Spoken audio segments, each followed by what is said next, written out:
That's right, ফিরলাম আবারও সাথে নিয়ে ভূত এফএম এবং ঘড়িতে সময় এক্স্যাক্টলি 11:59। আর বুঝতেই পারছেন বছরের একদম ফার্স্ট শোতে আমরা আছি, ফার্স্ট ভূত এফএম। সুতরাং সেই জন্যই সবাইকে বছরের শুরুতে জানাচ্ছি অনেক অনেক শুভেচ্ছা ভূত এফএম এর পক্ষ থেকে। এবং যারা রেগুলার আমাদের সঙ্গে থাকেন এবং এত রাত পর্যন্ত আমাদের সঙ্গে থেকে তাদের এক্সপেরিয়েন্স শেয়ার করেন, তাদের সবাইকে জানাচ্ছি অনেক অনেক অনেক অনেক অনেক অনেক শুভেচ্ছা। আর সেই সাথে আরেকটা খবর জানিয়ে দিই, সেটি হচ্ছে যে আজকে নিশ্চয়ই তারিখটা আপনাদের সবার মনে আছে। আজকে 7 তারিখ এই মুহূর্তে নাই, লাকি 7 চলে গেছে, তারপরে এসছে 8, আজকে 8 তারিখ জানুয়ারি মাসের। এবং আজকে আমাদের একজন যিনি সবসময় থাকেন আজকে শুটিং এর কাজের বাইরে, ভৌতিস্ট টিমের আমাদের কি বলবো যে ভূত এফএম এবং ভৌতিস্টের সবার খুব কাছের মানুষ এবং সবার খুব প্রিয় মানুষ আমাদের সুমন ভাই, তার জন্মদিন আজকে, বার্থডে। সুতরাং তাকে উইশ করছি ভূত এফএম এর পক্ষ থেকে, সকল আড্ডাবাজদের পক্ষ থেকে, রেডিও ফুর্তি ফ্যামিলির সবার পক্ষ থেকে জানাচ্ছি জন্মদিনের অনেক অনেক অনেক অনেক শুভেচ্ছা। আর আজকে বছরের শুরুতে কিছু গুড নিউজ দিয়েই শুরু করতে চাই। আমরা তো মূল ঘটনায় ঢুকবই, তার আগে জানাই যে স্ট্রিমিং করে শুধুমাত্র বাংলাদেশেই নয়, বাংলাদেশের বাইরেও বিভিন্ন জায়গায় বিভিন্ন মানুষ বিভিন্ন বাঙালি আমাদের অনুষ্ঠান শুনে থাকেন। এবং সবচেয়ে বড় কথা, যে বাঙালি বললাম এই জন্য যে অন্য কোনো ভাষার মানুষ হয়তো শুনলে বুঝতে পারবেন না, বাট সেরকম একটি ইমেইল আমার সামনে রয়েছে। তিনি আমাদেরকে SMS করেছেন ওয়েস্ট বেঙ্গল মুর্শিদাবাদ থেকে প্রণব রয়। এবং প্রণব রয় বলছেন তিনি ইঞ্জিনিয়ারিং পড়েন এবং রাত জেগে তিনি কিছু না ভেবেই একসময় হঠাৎ করে রেডিও ফুর্তি টিউন করে ফেলেন বা রেডিও ফুর্তি স্ট্রিম করে ফেলেন। করার পরে যেটা হয় সেটা হচ্ছে তিনি শুনতে থাকেন এবং তিনি বলেন যে তার অত্যন্ত ভালো লাগে। পড়ার পরে তার যাওয়ার কথা ছিল, টয়লেটে যাওয়ার একটু দরকার ছিল, সেটাও না যে তিনি একদম পুরোপুরি শুয়ে পড়েন। এবং তিনি বলেন যে তারপর থেকে এখন 11:30 বাজলেই তিনি রেডি হয়ে যান ভূত এফএম শুনতে। এবং তিনি শুভেচ্ছা জানিয়েছেন সবাইকে। বাংলাদেশে তিনি লিখেছেন যে ম্যারি ক্রিসমাস সকল বাংলাদেশি বন্ধুদের এবং আগাম হ্যাপি নিউ ইয়ার, এটা হ্যাপি নিউ ইয়ারের আগের একটা মেইল। এবং তিনি বলেছেন যে সামনের ফ্রাইডে অপেক্ষা করছি তোমাদের নতুন গেস্টদের গল্প শোনার জন্য। এবং বলেছেন যারা গেস্টরা এখানে আসেন তাদের সবার অসংখ্য প্রশংসা করেছেন।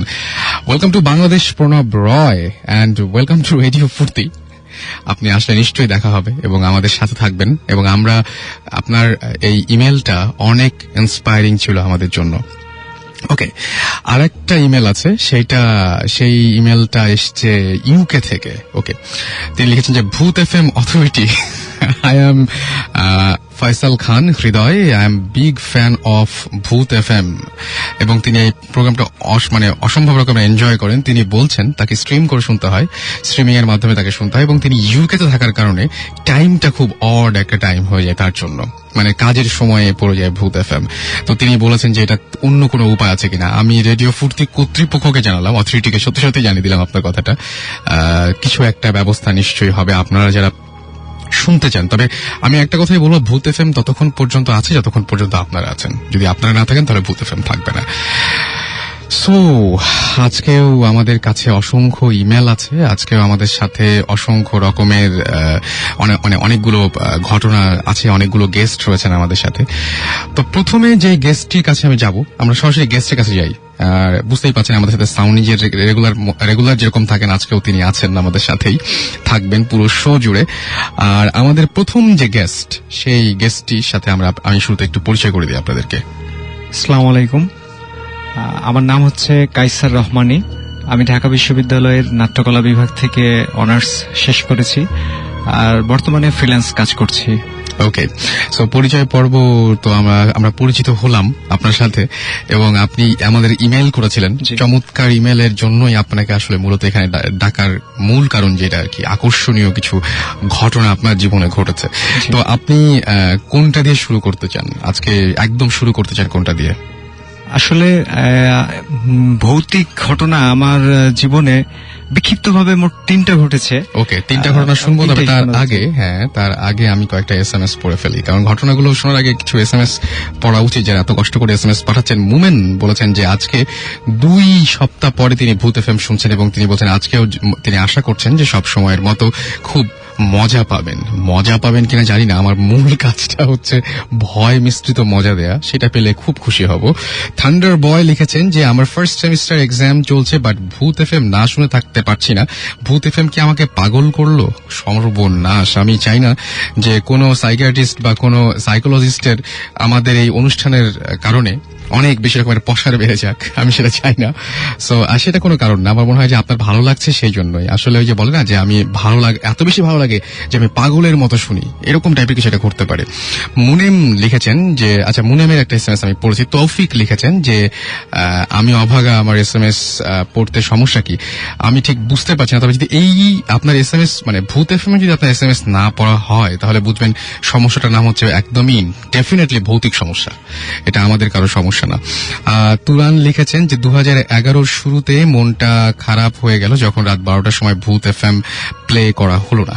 ওকে, মনে একইভাবে 31 তিনি ওয়েট করেছিলেন। আসলে আমরা চাইছিলাম যে ওই দিন সবাই একটু কেমন একটু পার্টি মুডে, একটু মজা, মানে নিউ ইয়ার আসছে এরকম একটা মুডে থাকেন, তো সেই সময় খামোখা ভয় পাইয়ে দিয়ে কি লাভ। তবে আমি ভাবিনি যে আপনারা এত মিস করবেন, আমি কিন্তু খুব মিস করেছি।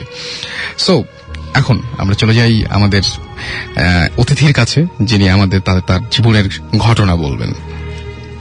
ঘটনাটি আমার গ্রামের বাড়ি হচ্ছে চাঁপাইনবাবগঞ্জ জেলার রহনপুর গ্রামে। আচ্ছা, আমি তখন তার মানে আপনি পড়াশোনার কারণে ঢাকায় আছেন? হ্যাঁ, আমি পড়াশোনার কারণে ঢাকায় আছি। ঢাকায় আসার পরও আমার একটা ঘটনা ঘটেছে, আমি সেটা পরে বলছি। প্রথম ঘটনাটা বলি, যেটা বিক্ষিপ্তভাবে ঘটেছিল আমার সাথে। আমি তখন ক্লাস 5 ছাত্র, এবং আমার একটা অভ্যাস ছিল যে আমি মানে রাত্রের একটা নির্দিষ্ট সময় আমি আমার ফুফাতো ভাইয়ের সাথে ঘুমাতাম একসাথে। আমি আমার ফুফাতো ভাই তুহিন একসাথে ঘুমাতাম, তুহিন ভাই। তারপরে একটা সময় আমার ঘুম ভেঙে যেত, সেটা 3টার সময় হতো বা 4টার সময় হতো। ঘুম ভেঙে গেলে আমি আবার আম্মা আব্বার কাছে গিয়ে ঘুমাতাম, এবং এটা আমার একটা অভ্যাসে পরিণত হয়েছিল। এবং বুঝতে পারতাম যে আমার আব্বা আম্মাও বিষয়টা খুব এনজয় করতো, তাদেরও ভালো লাগতো যে ছেলে শুচ্ছে আমাদের সাথে, রাইট। তো একদিন আমি এরকম আমার ঘুম 3টা-4টার দিকে, টাইমটা আমি নির্দিষ্ট করে বলতে পারবো না, 3টা-4টার মধ্যেই হবে।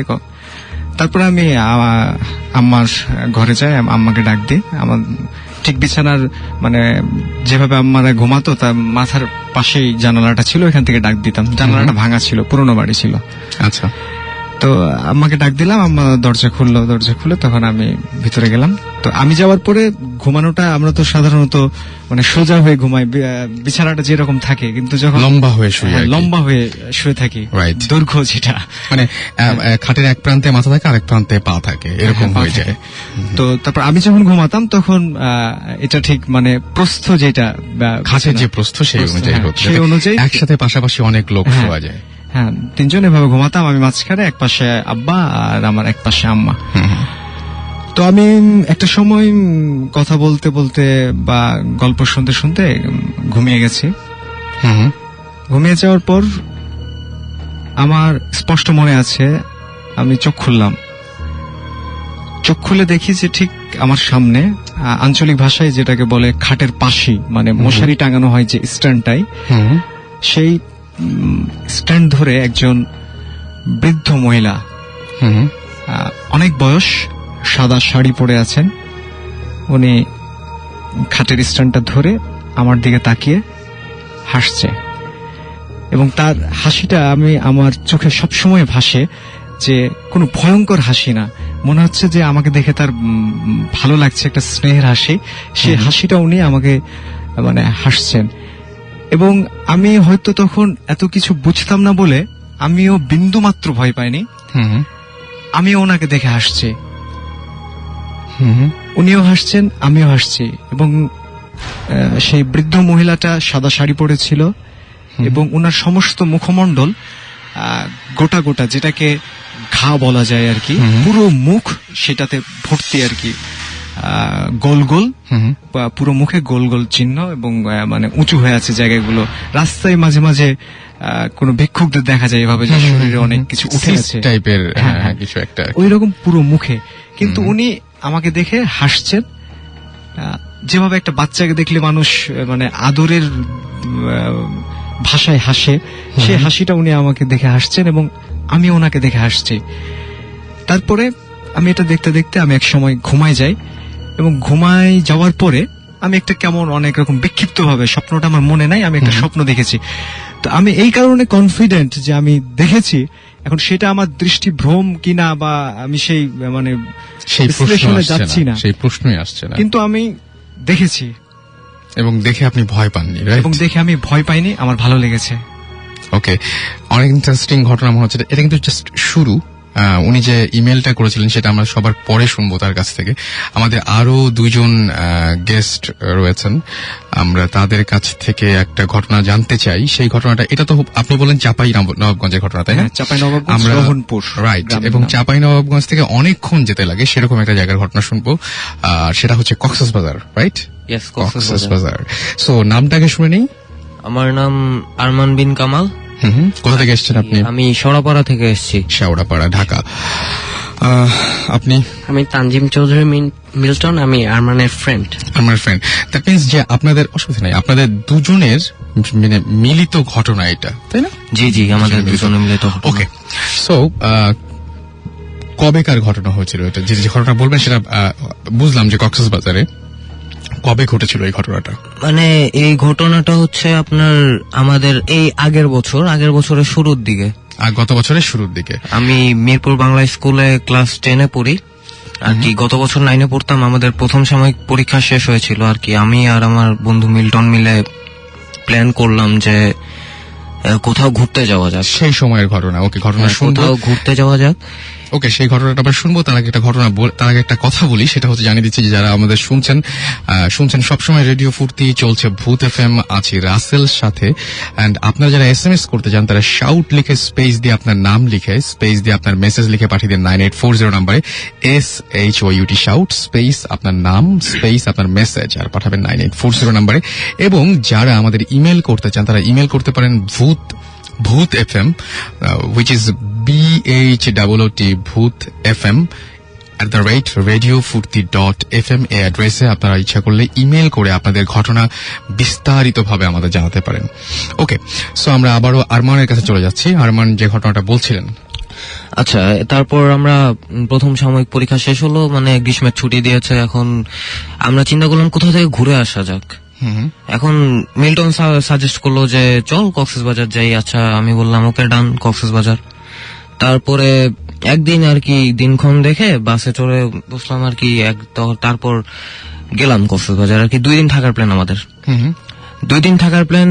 এখন আমরা ওখানেই একটা হোটেল মানে ভাড়া করলাম, একটা রুম, 2 জন মানুষ যেহেতু একটা রুম ভাড়া করলাম। এখন প্রথম দিনটা জাস্ট কক্সবাজারের আশেপাশের বিচটা ঘুরে টুরে দেখলাম। এখন চিন্তা করলাম যে আমার ঢাকায় যখন ছিলাম তখন বন্ধুরা বলছিল যে হিমছড়িটা দেখে আসিস পারলে আর কি। হিমছড়ি খুব সুন্দর জায়গা, পাহাড় টাহাড় আছে, জঙ্গল টঙ্গল আছে, দেখে মজা পাবি। এখন মিল্টন বলল যে দোস্ত, হিমছড়ি যখন আমরা যাব রাতেই যাই। আমি বললাম কেন? এখন সে বলল যে রাতে, তখন পূর্ণিমা রাত ছিল আর কি, পূর্ণিমা রাত আর কি। সে বললো রাতে জোছনার মধ্যে সমুদ্র দেখতে কেমন দেখায়, আমার আর কি দেখার খুব শখ। আচ্ছা, ওকে। এখন আচ্ছা আমি বললাম ডান, সমস্যা নেই, রাতেই যাব। তারপরে হোটেল থেকে বের টের হয়ে আর কি সন্ধ্যার দিকে নাস্তা করে বের হলাম 7টার দিকে। জিপ খুঁজতেছিলাম, হিমছড়ি যেতে জিপ লাগে। ওকে, ওখানে জিপ খুঁজতেছিলাম। জিপ খুঁজতে আমাদের 8টা বেজে গেছে। আচ্ছা, 8টা বেজে গেছে। তারপর রাত 8টা বেজে গেছে। রাত 8টা বাজার পরে এখন জিপে করে যেতে হাতে ঘড়ি ছিল। অলমোস্ট আমরা একটা জায়গায় থামছি, মানে জায়গাটা ভালো লাগছে। বলছি যে আয় এখানে একটু নেমে হাঁটাহাঁটি করি, ছবি টবি তুলি আর কি। তারপরে ওকে নামলাম। তখন রাতের বেলাতেই? জি। আচ্ছা, এখন ঘড়িতে বাজে হচ্ছে রাতের 9:30। তখন আমরা যখন নামলাম মোটামুটি 1.5 ঘন্টা লাগছে। এখন ওখানে নামছি, তারপর বললাম যে ড্রাইভার সাহেব একটু দাঁড়ায় থাকেন। জিপের যে ড্রাইভার ছিল আমাদের হায়ার করা, যে ড্রাইভার সাহেব একটু দাঁড়ায় থাকেন, আমরা একটু হেঁটে আসতেছি। আচ্ছা, ড্রাইভার বললো ঠিক আছে, অলরাইট। তারপরে আমরা আর কি হাঁটতেছি, গল্প করতেছি, ছবি তুলতেছি। এখন অনেকক্ষণ মানে 5-6 মিনিট হাঁটলাম, মানে আমাদের জিপটা আমাদের দৃষ্টিসীমার বাইরে চলে গেছে। তখন মানে আমরা যেদিক থেকে আসলাম আর কি ওদিকেই হাঁটা শুরু করছি। এখন আমাদের ডান দিকে জঙ্গল, আচ্ছা। মাঝখানে আমরা বিচের উপর দিয়ে হাঁটতেছি, ডান দিকে জঙ্গল, বাম দিকে হচ্ছে সাগর, যেটাকে সি বলে। এখন আমরা মানে আমি জিনিসটা ফার্স্টে নোটিস করছি, মিল্টন পরে নোটিস করছে জিনিসটা। এখন আমি নোটিস করলাম যে দাদা দাদা বলতে বলতে কে যেন মানে আসতেছে আর কি, শব্দটা কাছে আগায় আসতেছে আমার। আচ্ছা। এখন আমি নোটিস করলাম যে শব্দটা ডান দিক থেকে আসতেছে, যেদিকে জঙ্গল। এখন খেয়াল করলাম যে হ্যাঁ একটা মেয়ে আসতেছে দৌড়াইতে দৌড়াইতে। এখন এভাবে আস্তে আস্তে আমরা তো অবাক হয়ে গেছি, এত রাতে এখানে একটা মেয়ে, তাও মানে মেয়েটা মানে ভদ্র করে ছিল, মানে জামা কাপড়ে সেটা বোঝা যাচ্ছিল। আচ্ছা। আর কি আসলো, সে এসে আমাদেরকে জিজ্ঞেস করলো যে দাদা আপনারা কোথায় যাচ্ছেন। এখন আমরা বলতেছি যে আমরা তো ওইদিকে হাঁটতেছি।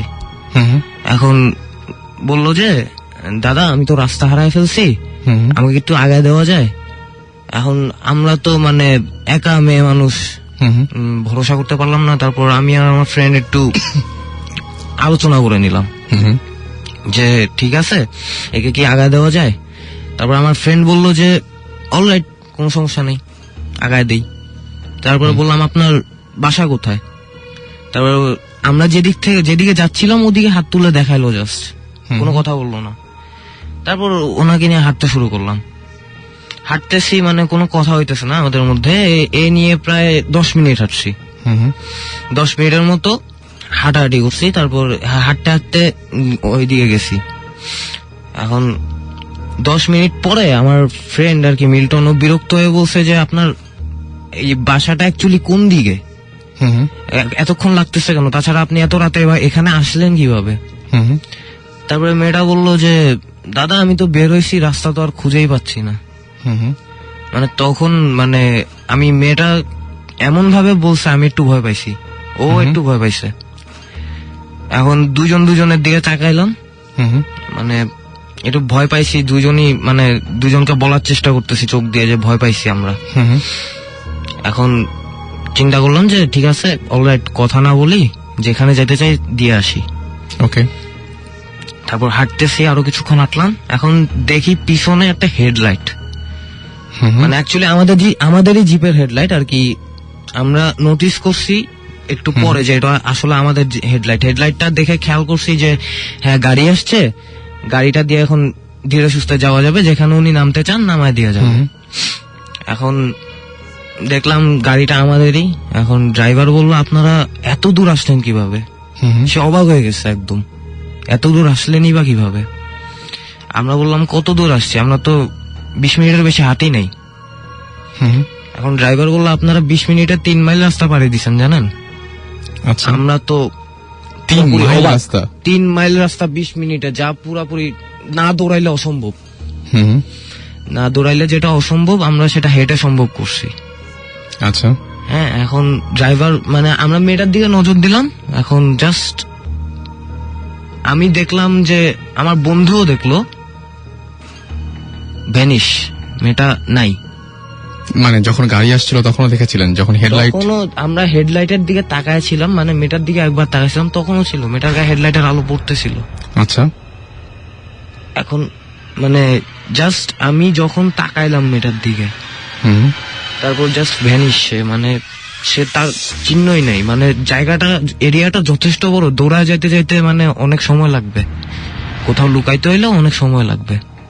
ফাঁকা জায়গা, একদম ফাঁকা জায়গা, একদম ফাঁকা জায়গা এবং নির্জন জায়গা, মানে এটা সম্ভবই না। সম্ভব না। ড্রাইভার কি বলেছে? ড্রাইভার তো হেডলাইটের, আমি বললাম যে আপনি কিছু দেখছেন, যে ড্রাইভার বললো না তো, আপনারা দুইজনই, তাছাড়া আপনারা এত দূর আসলেন কিভাবে এটা আমাকে বলেন। ড্রাইভার নিজেও অবাক হয়ে গেছে। আমি একটু আপনার বন্ধুর সাথে একটু কথা বলি না, মানে ও যেটা বললো বা যে অবস্থাটা এতক্ষণ ধরে ও বললো, ঠিক ওই রকমই একটা মেয়েকে কি আপনি নিজেও দেখেছিলেন? হ্যাঁ, আমি ওর সাথেই ছিলাম, দেখছি আমি পুরোটা। মেয়েটা যখন কথা বলছে তখন ওর আওয়াজটা কর্কশ, মানে যখন কথা বলছে লাস্টের দিকে তখন ওর আওয়াজটা কর্কশ ভাষায় ছিল। কর্কশ মানে কি একটু একটু রেগে কথা বলছিল, এরকম কিছু? হ্যাঁ, মানে আওয়াজটা চেঞ্জ হয়ে গেছিল। আচ্ছা, তো আপনার তখন আপনাদের কোনো সন্দেহ হয়নি যে আসলে তখনও ব্যাপারটা কোনো সন্দেহ হয়নি। সন্দেহ হয়নি এবং যখন ড্রাইভার আসছিল বা লাইটটা পড়ছিল সেটা আপনিও দেখেছেন যে মেয়েটা গায়ের উপরে লাইটটা পড়ছে এবং জায়গাটা যথেষ্ট ফাঁকা ছিল, সেখানে হুট করে কোথাও চলে যাওয়ার কোনো অপশন নাই। হ্যাঁ। ওকে, সো এরকম ঘটনা কি ওই জায়গায় আরো আছে বা এরকম কোনো কিছু শুনেছেন আপনারা পরে ড্রাইভার সাথে শেয়ার না না, করেছিলেন? ড্রাইভারের সাথে আমি জিজ্ঞেস করলাম যে ড্রাইভার সাহেব এরকম এরকম আমরা তো দেখলাম।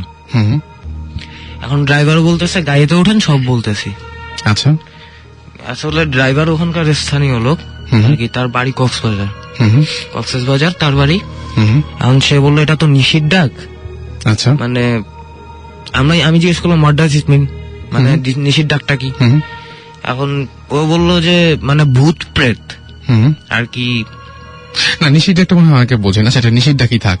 এবং মানে আমি যেটা বলছি যে এইটা কি এই জায়গায় এই ঘটনাটা কি ঘটে নাকি, মানে যে জায়গাটাতে আপনারা গিয়েছিলেন বা হিমছড়ি বা কক্সবাজারের মধ্যে যে রাস্তাটা অসম্ভব সুন্দর, আমার মনে হয় যে মানে ওয়ার্ল্ডের মধ্যে খুব ভালো একটা সুন্দর একটা জায়গা, যে জায়গাটা একপাশে পাহাড় একপাশে সমুদ্র। যতবার যাই আমরা, এবং দেখা যায় যে ওই রাস্তা ধরে অনেকে ইনানি যেতে হয়, ইনানি পর্যন্ত অনেকে চলে যান, হিমছড়ি ছাড়িয়েও। চমৎকার একটা রাস্তা, চমৎকার একটা জায়গা। সুতরাং আমি বলতে চাচ্ছি যে এই রাস্তায় এরকম ঘটনা কি এর আগেও কেউ না, ড্রাইভারকে জিজ্ঞেস করলাম যে ড্রাইভার বলতে পারলো না, এরকম বলতে পারে না। বাট আমি জানি যে কক্সবাজার থেকে এখন অনেকেই আমাদের শুনছেন, এবং আপনারা যদি সত্যি, আমরা ফয়েজ লেকের কিন্তু কিছু ঘটনা পেয়েছি, সেটা আমরা শেয়ার করবো আস্তে আস্তে।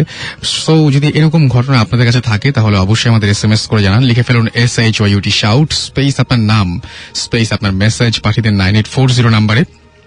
অ্যান্ড যারা ইমেল করতে চান বা আমাদের সাথে স্টুডিওতে আসতে চান, তারা ভূত FM, which is BHOOTFM@radiofurti.fm A email করতে পারেন। এবং ইমেলের সাথে অবশ্যই আপনি আপনার নিজের অ্যাড্রেস এবং ফোন নাম্বার এই দুটো জানাতে ভুলবেন না। এবং আপনি আসতে চান নাকি আপনি চান যে আপনারটা পড়া হোক, সেটাও ইমেলে উল্লেখ করে দেবেন। ওকে, আর একটা এমন ফোন নাম্বার দিবেন যে ফোন নাম্বারটা সবসময় খোলা থাকে। অলরাইট, সো আমরা একটা ব্রেকে যাই। ইন দ্য মিন টাইম আপনারা আমাদের SMS করতে পারেন। তবে SMS ব্রেকে যাওয়ার আগে বলি যে আসিফ ভাই লিখেছেন আমাদেরকে, ভাইয়া আমার কাছে খুব ভয়ঙ্কর স্টোরি আছে আমার নানুকে নিয়ে, ভয়েস রেকর্ড করা আছে, ইমেল অ্যাড্রেসটা দাও। আচ্ছা, ইমেল অ্যাড্রেসটা দিয়ে দিচ্ছি আমি আরো একবার, bhutfm@radiofurti.fm। আর চন্দ্রনা লিখেছেন যে আমি ভূত FM আগে ভয়ে শুনিনি, বাট আজকে ফার্স্ট তার ভালো লাগলো শুনে, এখন থেকে রোজ শুনবেন। থ্যাংক ইউ সো মাচ আমাদের সঙ্গে থাকার জন্য। এছাড়াও আমি দেখতে পাচ্ছি আমাদেরকে অসংখ্য SMS পাঠিয়েছেন আপনারা। পূর্ণ আমাদের SMS করেছেন, এবং পূর্ণ SMS করেছেন, আমাদের SMS করেছেন শুভ্র, এবং শুভ্র বলেছেন যে ভূত আমার সাথে মিট করে না। ওকে, করলে নিশ্চয়ই ভালো হয় না। আচ্ছা, আমি দোয়া করি যে আপনার সাথে যেন এরকম কোনো ঘটনা ঘটে, তবে ঘটলে বুঝতে পারবো, কারণ আমার সাথে লাভ আছে, আপনার সাথে ঘটলে আমি জানতে পারবো সেটা আপনার কাছ থেকে। সামি সুমন ভাইকে জন্মদিনের শুভেচ্ছা জানিয়েছেন। খুশি তিনি হচ্ছে আমাদেরকে নতুন বছরের শুভেচ্ছা জানিয়েছেন। এছাড়াও আমাদের SMS করেছেন আফরিন, SMS করেছেন আমাদেরকে নাম না জানা, মানে নাম ছাড়াই অনেকে। এছাড়াও আমাদের SMS করেছেন আচ্ছা সুজানা SMS করেছেন, আমাদের SMS করেছেন ডালাস, SMS করেছেন আনাফি, আলিম, বিজন, সাকিব। এছাড়াও আমাদের SMS করেছেন নিঝুম, সবুজ, ইমরান, রিমা, দীপু সহ আরো অনেকে। স্টে টিউন টু রেডিও ফুর্তি, ফিরে আসছে একটু পরে। এবং যেহেতু আজকে সুমন ভাইয়ের জন্মদিন, সুতরাং আমি বলবো যে আমরা আরো একবার happy birthday to you Sumon ভাই। অ্যান্ড আপনার জন্যই আমার মনে হয় আজকে সব চাওয়াই আপনার পূর্ণ হোক। On that note, coming up next is চাইতেই পারো বাই অর্থহীন। Don't stop the Furti. Radio Furti 88.0 FM.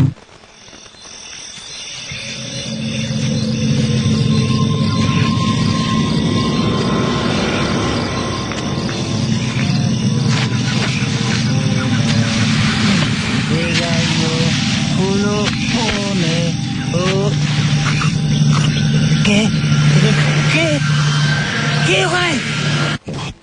FM.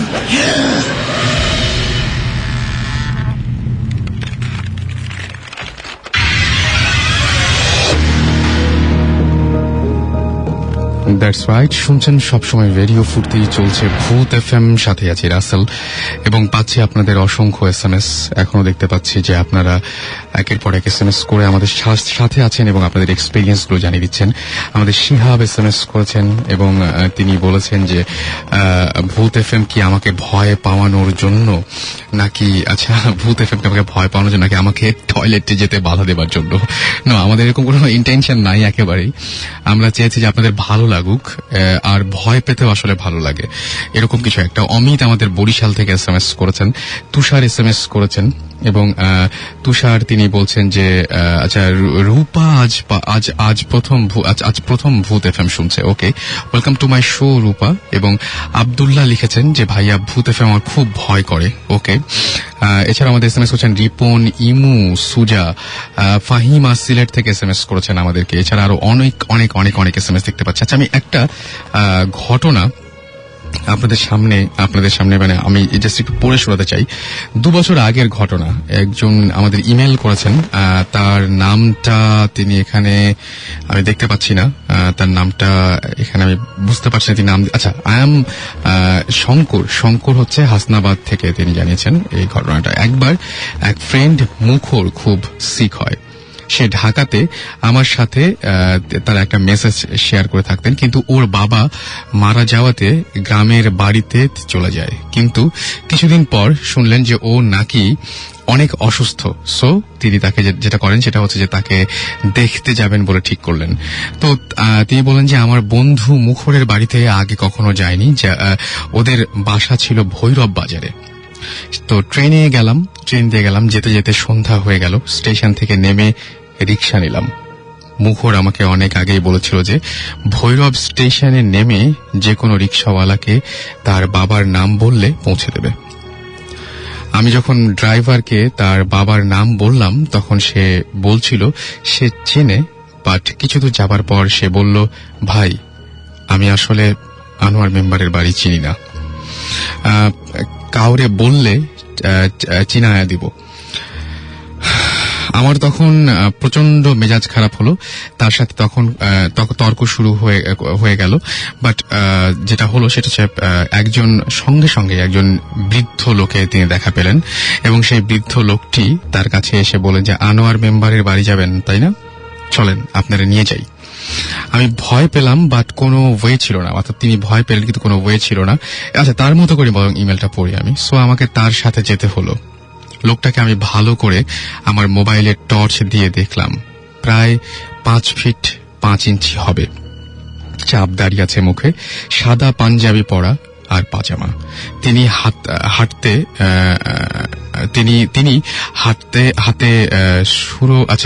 হাঁটতে শুরু করলেন। আসলে ইংলিশ অ্যালফাবেট দিয়ে বাংলা লিখলে যেটা হয় আর কি। হাঁটতে শুরু করলেন, আমি তার পিছু পিছু চললাম। কিছু দূর যাওয়ার পর তিনি বললেন এইটা আনোয়ার মেম্বারের বাড়ি, এবং তিনি সেই আনোয়ার মেম্বারের বাড়ি দেখিয়ে দিলেন। আমি আরো ভয় পেলাম। আমি তাকে বড় বড় চোখ এবং আনোয়ার মেম্বারের বাড়ি চিনিয়ে দেওয়ার পরপরই তিনি বড় বড় চোখ করে তাকালেন। আমি আরো ভয় পেলাম। আমি তাকে থ্যাংক ইউ দিয়ে বাড়ির ভেতর ঢুকলাম। আমার ফ্রেন্ড মুখরকে দেখলাম বিছানায় শুয়ে আছে। মেইন ঘটনা যেটা হলো সেটা হচ্ছে যে আমি যখন আমার ফ্রেন্ডকে জিজ্ঞেস করলাম একটা ফটো দেখে, যে সে বলল যে ওটা তার বাবার ফটো।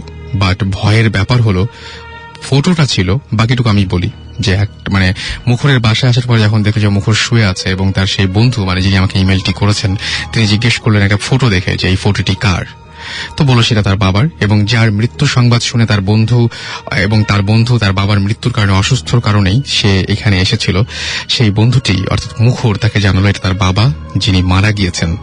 এবং মানে আনফরচুনেটলি যিনি ওই ড্রাইভারটা তাকে ছেড়ে এসেছিল এবং তারপর থেকে যেই লোকটা অতদূর থেকে এই পর্যন্ত বাড়ি চিনিয়ে নিয়ে আসলো, ইনি ছিলেন সেই ভদ্রলোক যে কিনা মুখরের বাবা, যে কিনা 2 সপ্তাহ আগে মারা গিয়েছেন। এবং বুঝতেই পারছেন যে যখন তাকে তার বাসা এই যিনি হচ্ছেন আনোয়ার মেম্বারের বাড়িটাই তিনি খুঁজছিলেন এবং আনোয়ার মেম্বারের বাড়ি তিনি কোনো জায়গায় খুঁজে পাচ্ছিলেন না যখন বিপদে পড়েছিলেন, সেই সময় মৃত আনোয়ার মেম্বার যিনি 2 সপ্তাহ আগে মারা গিয়েছিলেন তিনি এসে তাকে বাড়ি পর্যন্ত নিয়ে আসেন এবং বাড়িতে আসার পরে ফটো দেখে চিনতে পেরে তার ছেলেকে যখন জিজ্ঞেস করেন উনিকে, ছেলে জানান এটা তার বাবা যিনি 2 সপ্তাহ আগে মারা গিয়েছেন। আমার কাছে এই যে ঘটনা, এই ঘটনার কোনো উত্তর নেই। যদি আপনাদের থাকে তাহলে আপনারা অবশ্যই জানাতে পারেন আমাকে। আমরা চলে যাবো আবার আমাদের প্রথম গেস্টের কাছে। আমার কাছে মনে হয় যে ঘটনাটা যথেষ্ট রকমের মানে নাড়া দেবার মতো। সো আমরা আবার যাব। কেমন লাগলো ঘটনাটা? চমৎকার। ওকে, সো আপনার আরেকটা ঘটনা আছে না? আরো কয়েকটা ঘটনা আছে। ইনফ্যাক্ট আমরা সেকেন্ড ঘটনায় যাই। এই ঘটনাটা হচ্ছে আমাদের যেটা পুরনো বাড়ি থেকে শুরু করি ভাইয়া। শিওর, গল্পটা একটু লম্বা হবে। শিওর, কোনো সমস্যা নাই। আমাদের পুরনো বাড়িটা ছিল মাটির দোতলা। চাঁপাইনবাবগঞ্জ মানে রোহনপুর গ্রামে বরেন্দ্র এলাকায় কিন্তু মাটির দোতলা বাড়ি হয়। তো আমার দাদা এক স্থানীয় এক হিন্দুর কাছ থেকে বাড়িটা কিনেছিলেন। ওনার নাম ছিল পোড়া, ওনার নাম। আচ্ছা, আমরা চিনতাম তাকে। তখন আমি ছোট অনেক, কিন্তু সবকিছু বুঝতে পারি আর মনে রাখতে পারি, এই বয়সটা ছিল তখন।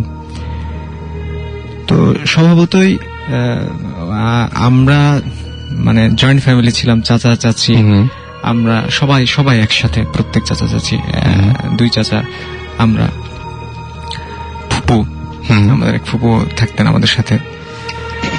তো একটা সময় মানে ওই বাড়িটাই আমার চাচিকে নিয়ে আমরা সবসময় মজা করতাম মানে কি, মানে চাচি এগুলো খুব বিশ্বাস করতো, ভূত প্রেত জিন, মানে প্যারানরমাল যা কিছু তা নিয়ে তার বেশ ভয়ভীতি ছিল আর কি। আমরা একটু বিশেষ করে আমি ভাইয়া একটু মজা পেতেন আপনারা? না, স্মার্ট জাত এগুলো হতে পারে কিনা, হতে পারে না, এগুলো করতাম। তো চাচি বলতেন যে ওই বাড়িতে রাত্রেবেলা কে যেন নুপুর পায়ে হেঁটে বেড়ায়। ওকে, আমি কখনো শুনি নাই, আমার আম্মা শুনেছে। একদিনের ঘটনা, দাদা বাইরে থেকে নক করছে দরজা। আমার চাচি রাত তখন 10টা-11টা হবে। আর ওই সময় তো আমরা মানে হারিকেন, লণ্ঠন যেটাকে বলে গ্রাম্য ভাষায়, লণ্ঠনের আলোতে পড়াশোনা করতাম। ইলেকট্রিসিটি অনেক সময় থাকতো না, সন্ধ্যাবেলা পড়তে বসতাম ওই হারিকেনের আলোয়। ওই সময়টা ওকে, আমাদের বাড়ির ভিতরে ছিল একটা লম্বা তাল গাছ, আর বাইরে ছিল একটা বট গাছ। ওকে, তো ওই বট গাছ আর তাল গাছ নিয়ে প্রচলিত যে গল্পগুলো হয় যে 1 পা তাল গাছে 1 পা বট গাছে, গল্পগুলো আছে, এগুলো আর বলছি না। তো চাচি একদিন রাত 10টা, 9:30, 10টার দিকে, আমার দাদা ছিলেন একটা স্কুলের হেডমাস্টার এবং পণ্ডিত মানুষ ছিলেন খুব উনি। তো দাদা দরজায় শব্দ করেছেন, চাচি দরজা খুলেছেন। দরজা খোলার পরে দাদা ঘরের মধ্যে ঢুকেছে। চাচি দরজা লাগিয়ে দেখে যে কেউ নাই। আচ্ছা, কিন্তু একজন মানুষকে তিনি বাসার মধ্যে নিজে ঢুকিয়েছেন এবং চাচি বলছেন আমি মানে দাদার শরীরের যে সুবাস বা গন্ধ, সেই গন্ধ উনি পেয়েছেন যেটা দাদার, কিন্তু দেখে যে দাদা নাই। আচ্ছা, কিন্তু দাদা ওনার পাশ দিয়ে গেছে। তো যাই হোক, এই সমস্ত ঘটনা বাড়িটাতে ঘটতো, আমাদের সামনে কখনো ঘটে নাই। আমরা বিভিন্ন কারণে আমরা আমাদের একটা নতুন বাড়ি তৈরি করি, যেটা রহনপুর খড় মোড় জায়গাটার নাম। ওইখানে যাওয়ার পর আমার আম্মা প্রায় বলতো, এক সময় আমাকে আমাদের বলেছে যে এই বাড়ির ছাদটা নাকি ভালো না। আচ্ছা, তো আম্মা একজন শিক্ষিত মানুষ, আমার আম্মা ডিগ্রি পাস এবং উনি যথেষ্ট নামাজ পড়ে, কুসংস্কারে বিশ্বাস করে না।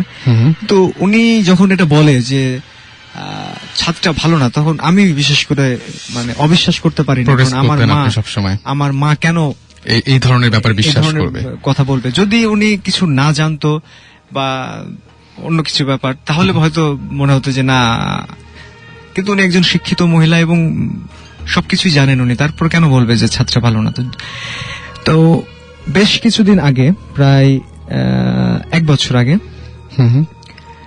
এক মহিলা আমাদের একটা রুম ভাড়া নেয় আচ্ছা। ওই বাড়ির। মহিলাটা একটা এনজিওতে চাকরি করতেন নিম্ন পদে, হুম হুম। খুব সহজ সরল ছিল এবং ওনার 1 বছরের একটা বাচ্চা ছিল, সাথে মেয়ে। আচ্ছা। ওরা দুজন থাকতো একটা রুমে। হুম হুম। আমি ছুটিতে ঢাকা থেকে বিভাগের ছুটি ছিল, আমি তখন বাড়ি গেছি। হুম। বাড়ি গিয়ে ওনার সাথে পরিচয় হয়েছে, কথা হয়েছে এবং স্বাভাবিকভাবেই গ্রামের মহিলারা যেরকম মা সুলভ আচরণ করে বা সেরকমই বোন একটা কিছু। সুলভ আচরণ করে ওই রকম ভাবে, যার ফলে অনেক মানে আপন হয়ে গেছিলেন উনি। তো উনি একদিন ছাদে উঠেছিলেন আমাদের। হুম হুম। ছাদে ওঠার পর আম্মাকে বুবু বলতেন। আচ্ছা। ছাদে ওঠার পর উনি ছাদে উঠে নামার পরে আম্মাকে বলছে যে বুবু আমি তো ছাদে উঠেছিলাম, হুম হুম। তো আমার কি যেন হলো, আচ্ছা। এতটুকু বলেছে। আম্মাও বলছে কি হবে, সমস্যা নাই, ঠিক আছে, এটা দেখা যাবে। তো আমি ছুটি আমার শেষ হয়ে গেছে, আমি ঢাকায় আসবো। হুম হুম।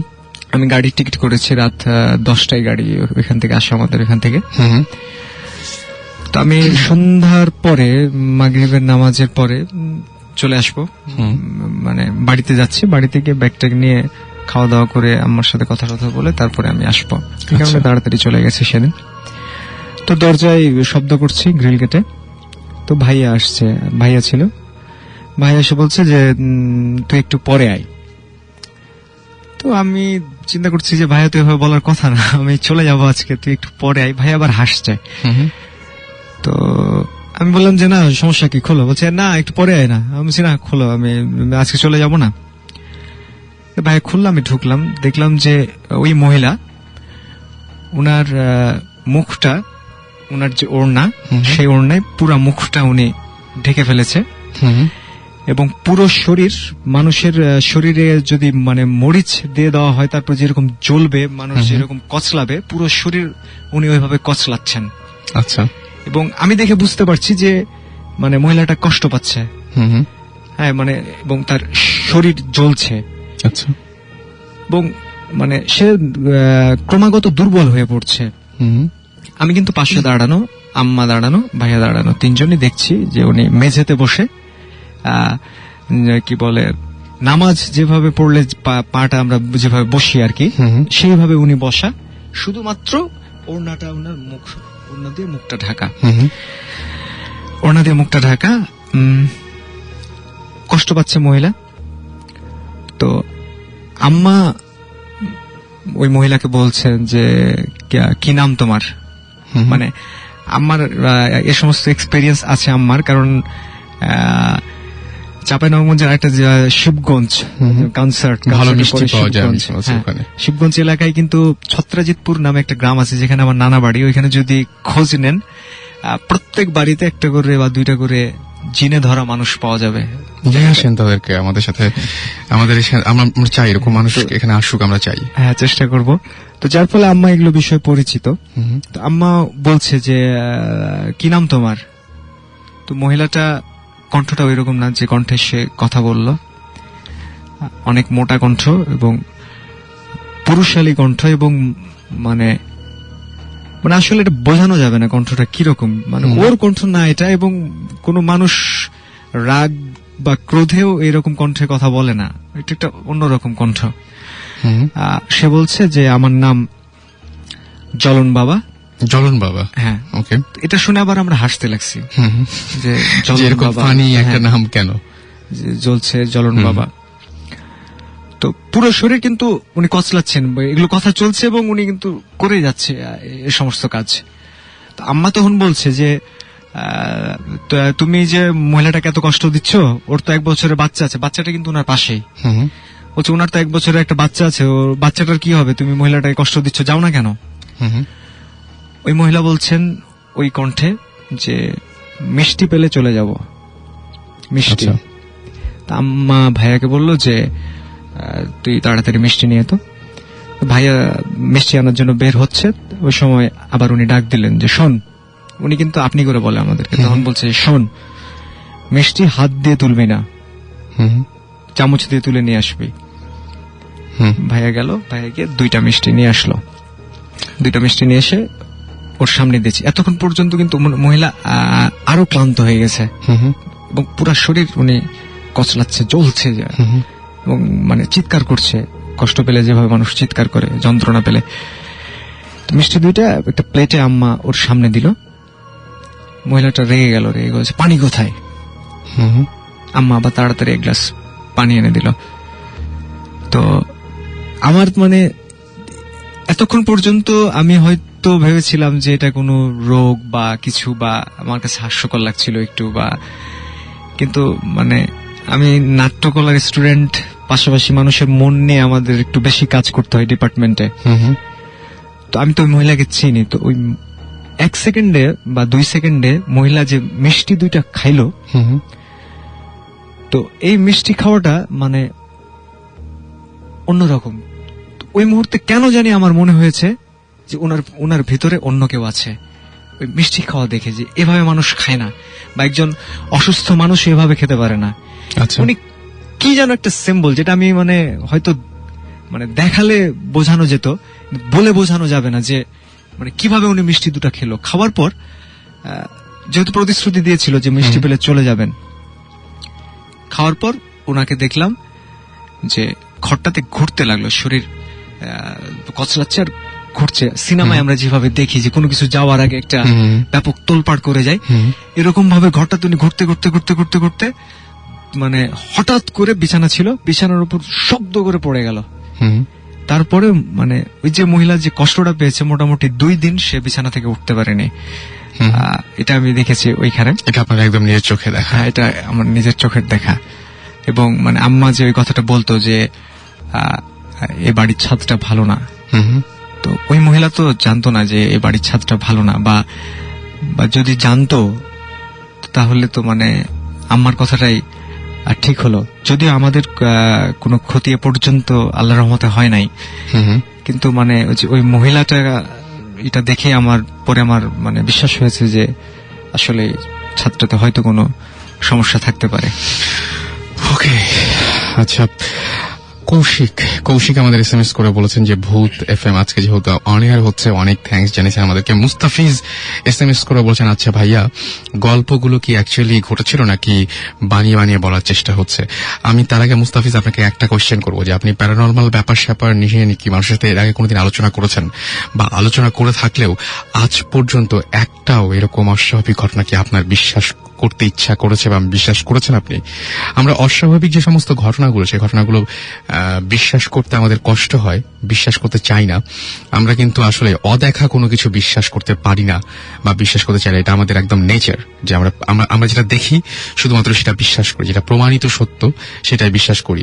বাকি সবকিছু তো বিশ্বাস করা অসম্ভব। কিভাবে বিচার করি আমি বা আপনি এইখান থেকে যে ঘটনাগুলো আসলে ঘটেছিল কিনা? যারা বলছেন তারা যে মিথ্যা বলছেন না, এইটুকু মানে কি বলবো, যে আপনাকে এইটুকু আশ্বস্ত আমি করতে পারি। এবং এটা নিশ্চিত যে যারা বলছেন তারা যা দেখেছেন তাই বলছেন। এখন তারা সেটা কি হ্যালুসিনেশন ছিল নাকি ভুল কোনো কিছু ছিল বা অন্য কোনো ব্যাপার ছিল, এটা গড নোজ, আমি জানি না। আমাদের আরেকজন গেস্ট রয়েছেন, আমরা তার সাথে একটু পরিচিত হব। আপনার নামটা একটু বলবেন? আমার নাম দেবাশিস দে পঙ্কজ, ময়মনসিংহ মুক্তাগাছা। ময়মনসিংহ মুক্তাগাছা থেকে আপনি এসছেন। ওকে, আপনারও তো আজকে একটা ঘটনা মানে আপনি আমাদের সাথে শেয়ার করবেন। এই ঘটনা ঠিক কতদিন আগে ঘটেছিল? এইটা আজ থেকে প্রায় 4 বছর আগে। 4 বছর আগে ঘটেছিল না? ওকে, আপনার ঘটনা তো আমরা শুনবই। তার আগে বলি যে আমাদের কিছু SMS রয়েছে। সেই SMS গুলো হচ্ছে, আমাদের SMS করেছেন মাসুদ ধানমন্ডি, আমাদের মাসুদ করিম SMS করেছেন। আমাদের SMS করেছেন ধ্রুবতারা, এবং ধ্রুবতারা বলেছেন যে the first day was my birthday. আচ্ছা, ওকে, হ্যাপি বার্থডে, যদিও একটু লেট করেই হলো তারপরেও। স্বর্ণা আমাদের SMS করেছেন আমাদেরকে রিপন, দীপক, সুজা, তন্ময়, এছাড়াও আমাদেরকে SMS করেছেন তিয়াস, SMS আচ্ছা সুমন ভাইকে বার্থডে উইশ করেছেন তিনি। তুরাজ SMS করেছেন আমাদেরকে, এছাড়াও পার্থ SMS করেছেন, অ্যানি SMS করেছেন, ইতি, আকিফ, রোমান, জসিম সহ আরো অনেকে। আর আমাদের কাছে অসংখ্য ইমেলও আছে, সেই ইমেলগুলো আমরা একটা দুটা পড়ার চেষ্টা করব। তার আগে আমরা পঙ্কজের স্টোরি বা যে ঘটনাটা ঘটেছিল সেই ঘটনাটা একটু শুনে আসি। ঘটনাটা হচ্ছে আজ থেকে 4 বছর আগে। তো আমি আমার যে খালা আছে ওনার বাড়িতে গিয়েছিলাম ইন্ডিয়াতে। তো ওই জায়গা থেকে ব্যাক করার সময় মানে আমার স্বাভাবিক রাত্র হয়ে গেছিল। তো আমি ওইটা- তার আগে একটু বলি, পঙ্কজের সাথে আমার একটু আগে কথা হয়েছে। ইমেলটা যখন আমি পড়েছিলাম আমি খুব বেশি এক্সাইটেড ছিলাম, এবং পঙ্কজ গল্পটা বা ঘটনাটা আমাকে যখন প্রথম শেয়ার করে তখন থেকে সে খুব নার্ভাস ছিল এবং খুব এক্সাইটেড ছিল, এবং সে বেশি রকমের এক্সাইটেড। তো আমি বলবো যে একটু মন দিয়ে শুনবেন, তাই না? জিনিসগুলো একটু এলোমেলো হলেও কোনো সমস্যা নেই, আপনি আপনার মতো করে বলুন, কোনো সমস্যা নাই। তো রাত্র হয়ে গেছিল, তো যমুনা ব্রিজ পার হওয়ার পরে ওই ধরুন যে মানে আপনি বাস স্ট্যান্ডটা- ইন্ডিয়া থেকে আসছিলেন? হ্যাঁ, ইন্ডিয়া থেকে আসছি, মানে যমুনা ব্রিজ পার হওয়ার পরে হুম। তো আমি একটা বাস স্ট্যান্ড, সেটা আমি বলতে চাচ্ছি না যে বেসিক্যালি কোন জায়গাটা। না, আপনার বলতে হবে না। তো মানে এখন ওই বাসটা নষ্ট হওয়ার পরে আমি বাস থেকে নামছি, তো নামার পরে দেখতেছি কি হয়েছে, তো দেখতেছি চাকা হয়ে গেছে। তো স্বাভাবিক চাকা ঠিক করতে আপনার কিছু সময় লাগবে। তো আমি নিচে ঘোরাঘুরি করছি, তো হঠাৎ করে মানে পেছন থেকে কে যেন আমাকে ডাকতেছে। আচ্ছা। মানে টোনটা শোনার পরে মনে হইতেছে যে পরিচিত কেউ। তো আমি পেছন দিকে তাকানোর পরে দেখি যে আমার একটা ফ্রেন্ড। তো ফ্রেন্ড আচ্ছা, থাকার সেই পর ফ্রেন্ডের নামটাও বলতে চাচ্ছেন না আপনি, হ্যাঁ, তাই আমি তো? ওইটাও আচ্ছা, না বলতে okay, একদম চাচ্ছি বলা না। দরকার নেই। ঠিক আছে, আমি শুধু একটা কথা বলবো মাঝখানে, যে আপনি যখন ইমেলটা করেন, ইমেলটা আমি যখন নেই এবং ইমেলটার পাশে যখন এটা আমি যখন হচ্ছে ওয়ার্ড ফাইলে নেই, এবং ওয়ার্ড ফাইলে নিয়ে লাল ফন্টে বড় বড় করে লিখেছিলাম মারাত্মক। সুতরাং আমি বলবো যে অবশ্যই অবশ্যই এই ঘটনাটা একটু মন দিয়ে শুনবেন। তো পরে আমি ওই ফ্রেন্ডের সাথে দেখা হয়, তো ও বলতেছে যে কোত্থেকে আসলি, তো আমি বললাম যে খালার বাড়িতে গেছিলাম। তো ওই এই জায়গায় একটা কথা বলি, ওই বাস স্ট্যান্ডটা যে জায়গায়, ওইটা হচ্ছে আমার নানার বাড়ি। আচ্ছা। তো আমাদের নানার বাড়ি ক্রস করার অনেক পরে আমাদের বাড়ি হুম। মানে আরেকটা ডিস্ট্রিক্টে চলে যায়। আচ্ছা, তার মানে তো একটা আমি- সিরাজগঞ্জ বোধ হয় একটা, না? হ্যাঁ, ওইরকম। নানাবাসাটা সিরাজগঞ্জ, এটা হচ্ছে টাঙ্গাইল। হ্যাঁ, আচ্ছা, এরকম টাইপের কোন তো জায়গা? সরি মানে মানে আমি ধরে নিচ্ছি, হ্যাঁ, ধরে মানে নিচ্ছি। এরকম ধরনের, যদি যমুনা ব্রিজ বা এরকম আপনি বলছিলেন, আশেপাশের কোন একটা জায়গা ধরলাম আমি, হ্যাঁ ধরলাম। ওরকমই। তো যেহেতু আমার বাড়িটা পরে, তার জন্য নানার বাড়িতে আমি নেমে যাচ্ছি। হুম। তো ওই জায়গায় মানে মানে ডিস্টেন্সটা কি এরকম যে ঢাকা গাজীপুর বা এরকম এরকম। এরকম ধরনের কোন একটা এরকম। জায়গা, যে ঢাকা গাজীপুর বা মানে কি বলবো, রাজশাহী চাপাই, উনি যেহেতু চাপাই থেকে আসে, হ্যাঁ, এরকম ধরনের কোন একটা ডিস্টেন্স হবে? মানে ওই যমুনার পরে আমাদের ময়মনসিং তো বাসা আমাদের নিজস্ব। ও আচ্ছা আচ্ছা আচ্ছা আচ্ছা, ওকে। তো আমি ওই জায়গায় ওই ফ্রেন্ডের বলি যে আমি বাড়িতে যাবো, নানার বাড়িতে যাবো। হুম। তো বলে চল আমার সাথে চল। তো আমি বললাম যে তুই কোথায় ছিলি এত রাত্রে? তো বললো যে আমার বোনের বাড়ি আছে, ওই জায়গায় আমি ছিলাম। আচ্ছা। তো এটা বলার পরে আমি বলছি তাহলে চল, কিন্তু এই হয়ে যাবো কিভাবে, অনেক দূর তো। হুম। তো বলছে দেখি ভ্যান ট্যান পাওয়া যায় কিনা, ওইদিকে অনেক ভ্যান করে। আচ্ছা। তো উনি ভ্যানের ইয়েতেই করছে। তো করার পরে পিছন থেকে দেখে একটা ভ্যান আসতেছে। তো সঙ্গে সঙ্গে, এবং হ্যাঁ, সঙ্গে সেও তো সঙ্গে। নিশ্চয়ই খুব আকস্মিক ভাবে আপনার সামনে হ্যাঁ, উপস্থিত আকস্মিকভাবে হয়েছিল। আসছে এবং ভ্যানটাও মানে ওইভাবেই আসছে। আচ্ছা। তো আসার পরে দেখি যে ভ্যানটা আমার পূর্ব পরিচিত, মানে আমাদের নানাদের বাড়ি যে আছে ওই বাড়ির পাশাপাশি বাড়িতেই আচ্ছা। ভ্যানটারই। তো পরিচিত যেহেতু আর কোনো প্রশ্ন নাই, উঠে গেছি ভ্যানে। তো ভ্যানে চলছি, ওর সাথে কথা বলতেছি, আচ্ছা, আপনি আরেকবার ক্লিয়ার করবেন, বন্ধু এবং ভ্যানওয়ালা দুজনেই আপনার পরিচিত? হ্যাঁ, দুজনেই পরিচিত। ওকে, ফাইন। তো যাচ্ছি, যাওয়ার সময় মানে ওই বাস স্ট্যান্ডে যখন কাছাকাছি চলে আসছি, তখন ওরা বলতেছি যে দোস্ত আমি তো এই যে আমারে বলছি ফোন দিয়া আসার আগে ওই বাড়ি থেকে খালার বাড়ি থেকে বলছি যে আপনার ইয়াতে থাকো তুমি, আমি আসবো। তো উনি মনে হয় ওই ওনার বন্ধুর যে ক্লিনিক আছে ওইটাতে বসে আছে। তো আমি একটু দেখা করি। তো বলতেছে না কি দেখা করবি, এত রাত্রে থাকবো নাকি, জল জায়গা একসাথে। আচ্ছা। তো আমি বলছি যে না, তারপরও মামা যে ছোট মামার বললে থাকবো। তো অনেক ও মানে বলতেছে না আমার সাথেই চল, এরকমই করতেছে। তো বাস স্ট্যান্ড যখন গেছি তো নামছি আমি, নামার পরে ও বলতেছে গেলে ভালো হইতো, আচ্ছা দেখ কি করবি। তো আমি নাইমা ওই ক্লিনিকের দিকে গেছি, আমি বলছি দাঁড়া, আমি যদি মামা না থাকে তাহলে চলে আসবো, আচ্ছা। আর যদি মামারা বলতে পারি যে আমি তোর সাথে যাবো তো ঠিক আছে। তো আমি ক্লিনিকে গেছি, যাওয়ার পরে মামা ফ্রেন্ডের সাথে কথা বলতেছিল। তো কথা বলতেছে, ওই জায়গায় যাওয়ার পরে মামা বলতেছে আসছো চলো তাহলে। তো আমার ফ্রেন্ডদের কাছে বিদায় নিচ্ছে। এরপর ওনার যে বাইকটা আছে, বাইকটা আনার জন্য উনি গ্যারেজে গেছে ক্লিনিকের। তো ওই ক্লিনিকের গ্যারেজে যাওয়ার পরে আপনার ইয়া করছে, আমি বের হয়েছি। বের হওয়ার পরে দেখতেছি যে বন্ধু আছে কিনা। তো আসার পরে দেখি যে কেউ নাই, রাস্তায় কেউ নাই। রাস্তায় কেউ নাই। তবে এই জায়গায় একটা কথা বলে নেই যে আমি যখন ওর সাথে ভ্যানে উঠছি, ওঠার পরে যে আমি ক্রস করে আসছি, মানে রোডটা পুরোটা আসছি, তো এটা একটা হাইওয়ে রোড।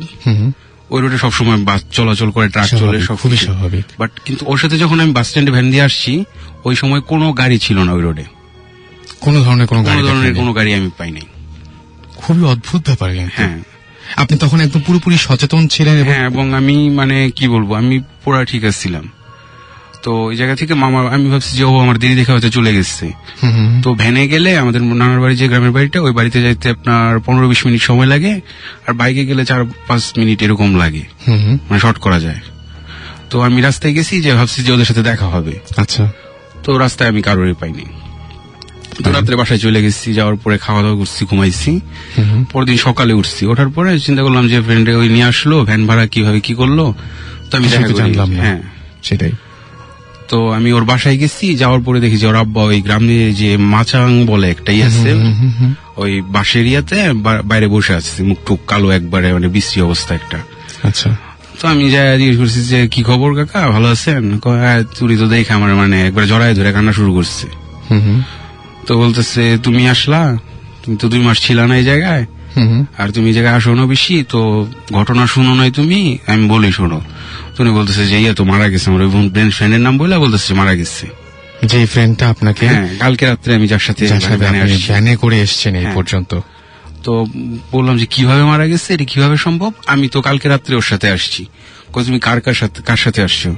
এখন আপনার ওই ফ্রেন্ডের নাম বললাম, আর বললাম যে ওই ভ্যানওয়ালা যে যার নাম যে আসছি, যার সাথে আসছি।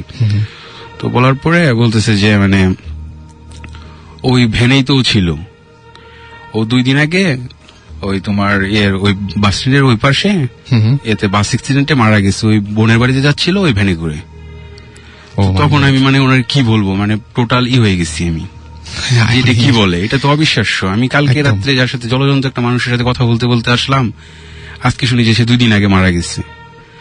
তো এটা বলার পরে আমি আর কোনো কিছু বলতে পারি নাই, আমি জাস্ট মানে নানার বাসায় চলে আসছি। হুম হুম। আসার পরে আমার নানি যে আছে, বড় মামি যে আছে, এদেরকে বলছি যে এরকম এরকম ঘটনা। তো ওই ফ্রেন্ডের কথা বলছি যে এরকম এরকম মানে কালকে ওই রাত্রে। যে ভ্যানওয়ালাকে দেখেছিলেন সেই ভ্যানওয়ালার সাথেই ও ছিল, হ্যাঁ, ওই এবং ওই ওইটাই দুজন মারা মিলে গেছে। একসঙ্গে মারা গেছে। হ্যাঁ। ওকে। তো পরে বলার পরে আমার নানি সন্ধ্যার দিকে মানে একটা ওই মসজিদ ছিল, মসজিদের হুজুরের কাছে নিয়ে গেল। হুম হুম। তো উনি আমার একটা ওই যে তাবিজ বলে যে ওইগুলো একটা দিচ্ছে, দেওয়ার পরে বললো যে এটা সবসময় বাইরে রাখো। হুম হুম। তো ওই জায়গায় জিজ্ঞেস করছে যে তোমার সাথে কি ওর কোনো সমস্যা হয়েছিল?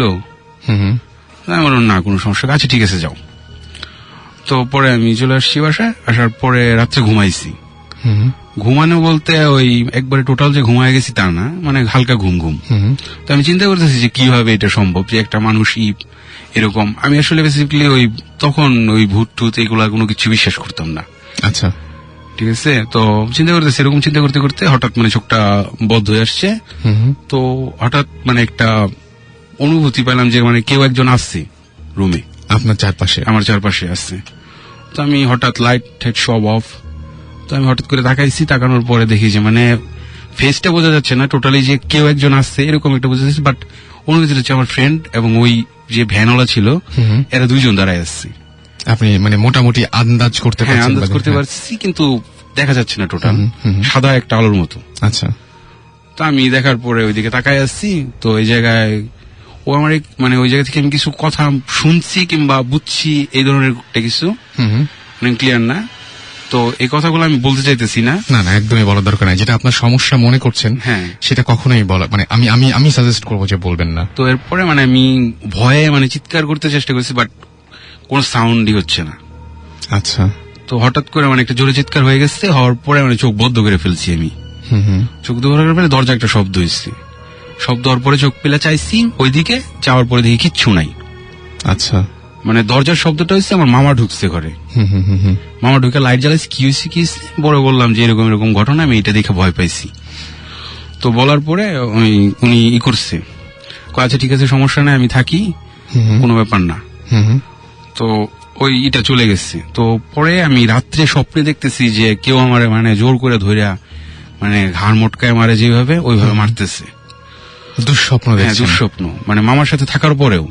হুম হুম। তো সকালে ঘুম ভাঙছে, ভাঙার পরে শুনি যে মানে ওই যে বাস স্ট্যান্ডটা ক্রস করার পরে একটা মসজিদ আছে, মসজিদের পরে রেল লাইন আছে। হুম হুম। ঠিক আছে, রেল লাইন আর একটা ব্রিজ আছে। ওই ব্রিজের 2টার মাঝখানে এই জায়গায় একটা গাছের উপরে কার জন্য একটা ঘাড় মটকানো লাশ হয়েছে। ওইটা আমি বেসিক্যালি ঠিক না যে আমি স্বপ্ন দেখছি বলে এরকম হয়েছে না, সেটা আমি আমরাও শিওর বুঝছি না। না। তবে এই জিনিসটা আমার ছাড়ে নাই, মানে মিলে গেছে হ্যাঁ জিনিসটা। মিলে গেছে, বাট আমার এই জিনিসটা ছাড়ে নাই। আপনি আমাকে এখন একটা কথা বলবেন, হ্যাঁ, সেটা হচ্ছে যে আপনি কেন আপনার বন্ধুর নামটা বললেন না আমাদেরকে? নাম কিন্তু বলতে হবে না। না, নামও বলতে চাচ্ছি না আমি। মানে ওর সাথে ফার্স্ট টাইম হচ্ছে যে আমি হুজুরের একটা কথা বলি নাই, সেটা মেলেও বলি নাই, এখনো বলি নাই। যেটা ঘটেছে মানে একটা কথা আপনি এখন পর্যন্ত চেপে গেছেন একদম পুরোপুরি। হ্যাঁ, ওইটা হচ্ছে যে মানে ওর সাথে আমার একটু সমস্যা হয়েছিল। আচ্ছা, আমি থাকতাম বেসিক্যালি আমার বাড়ি ময়মনসিং হওয়ার পর আমি টাঙ্গাইল থাকতাম। হ্যাঁ, ওই জায়গায় পড়াশোনা করছি আমি। তো ওই ওনার সাথে মানে একটু সমস্যা হয়ে গেছিল এবং ভালো একটা বড় সমস্যা হয়েছিল। সেইখান থেকে মানে কি অদ্ভুত ব্যাপার। আমি আমি আমি এখানে আরেকটু থামিয়ে দিয়ে বলবো যে সমস্যা তো হয়ই মানুষের সাথে, এবং সমস্যা হলে সমস্যার পরিণতি কি হয় সেরকম একটা ঘটনা আমি জানাবো।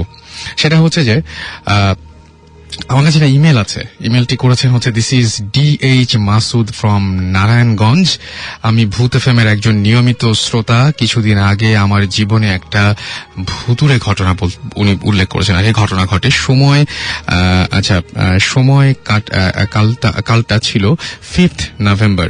আমাদের গ্রামের বাড়িতে একটা বিয়ে বাড়ির দাওয়াতে উনি যাচ্ছিলেন। 3rd নভেম্বর আমার পরিবারের সবাই গ্রামে চলে যায়, কিন্তু আমি একা কাজে আটকে যাই, তাই আমাকে পরের দিন রওনা দিতে হয়। That means 4th November.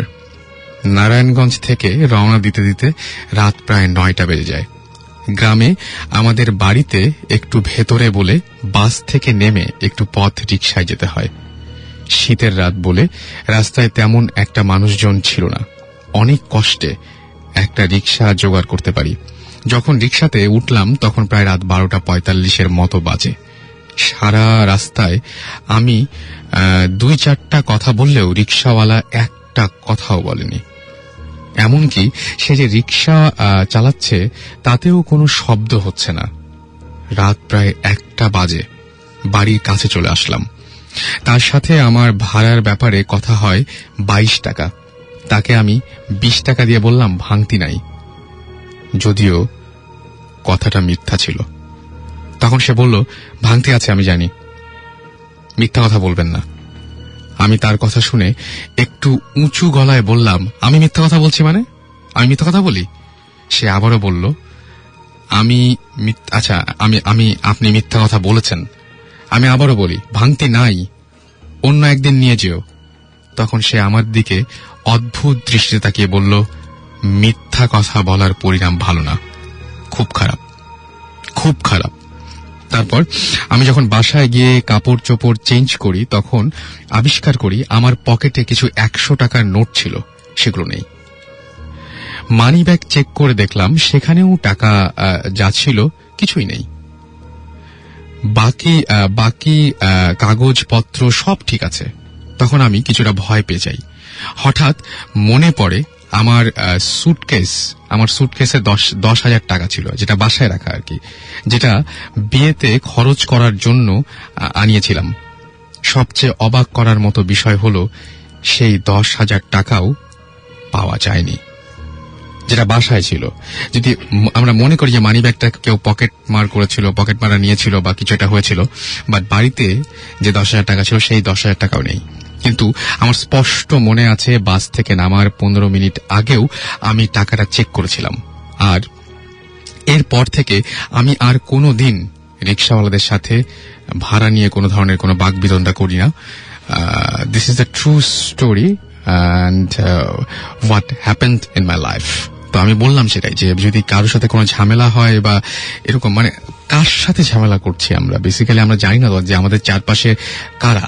আমাদের এই যে আজকে যে ঘটনাটা শুনলাম যে আনোয়ার চেয়ারম্যান, যিনি মৃত একজন মানুষ, তিনি নাকি বাসা চিনিয়ে নিয়ে আসলেন। এবং আমি এছাড়াও আরেকটা ঘটনা বললাম, সেটা হচ্ছে যে এখন যে ঘটনাটা আমরা শুনলাম যে একটু আগে, যে ওনার বন্ধু ওনাকে এবং এর পরিচিত রিক্সাওয়ালা তাকে বাসায় নিয়ে এসছেন, তারা কারা। সুতরাং আমি সবসময় একটা কথা বলি যে আমাদের চারপাশে কারা আছে বেসিক্যালি আমরা জানি না। আমরা কাদের সাথে ওঠা বসা করছি, তারা কে আমরা সত্যিই কি জানি না। সো আপনাদের যদি এই নিয়ে কোনো ধরনের কোনো অভিজ্ঞতা থাকে তাহলে অবশ্যই আমাদের SMS করতে পারেন। শাউট লিখবেন, SHOUT শাউট, স্পেস দিয়ে আপনার নাম, স্পেস দিয়ে আপনার মেসেজ পাঠিয়ে দিবেন 9840 নাম্বারে। আর যারা ইমেল করতে চান তারা bhutfm@radiofurti.fm এ ইমেল করবেন, এবং ইমেলের সাথে অবশ্যই নাম, ঠিকানা এবং আপনার ফোন নাম্বার, এই তিনটা, যে ফোন নাম্বারটা সবসময় অ্যাভেলেবল এরকম একটা ফোন নাম্বার অবশ্যই জানাতে ভুলবেন না। আর আমিও বলবো যে আপাতত একটা ব্রেক নিয়ে আসি। তার আগে বলবো যে আমাদের অমিত SMS করেছেন আনাফি, তানিয়া, অভিষেক SMS করেছেন, পূজন, রাব্বি SMS করেছেন, আনোয়ার, মনির, কমল, দোলা, অপেল, রুবেল সহ আরো অনেকে। এছাড়াও আমাদের SMS করেছেন দেখতে পাচ্ছি ফারুক, অনি, মাহিন, সুমন, আখি সহ আরো অনেকে। সো স্টেডিং রেডিও ফুর্তি ফিরে আসবো একটু পরেই। আর এখন আপাতত একটা গান শুনে আসবো, কোথাও যাবেন না, ফিরে আসছি এই গানটির পরপরই। Don't stop the Footy. Radio Footy 88.0 FM.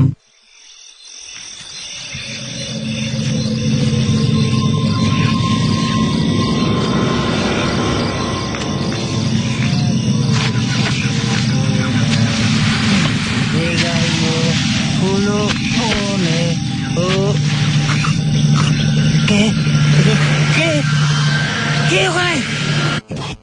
FM.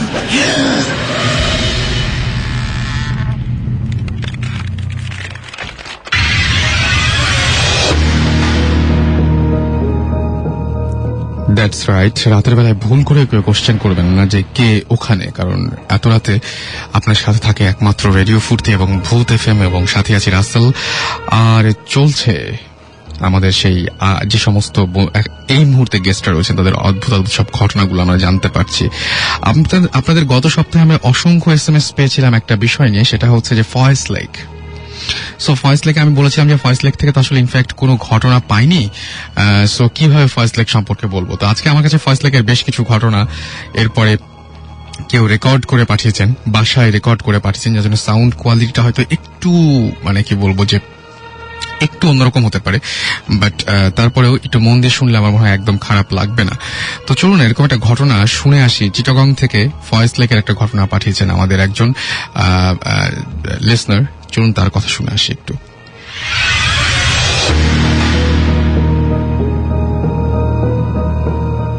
High, আমি পারভেজ। প্রথমে সবাইকে জানাচ্ছি হ্যাপি নিউ ইয়ার। তো আমি আজকে যে ঘটনাগুলো শেয়ার করব সেগুলো হচ্ছে ফয়েজ লেক নিয়ে।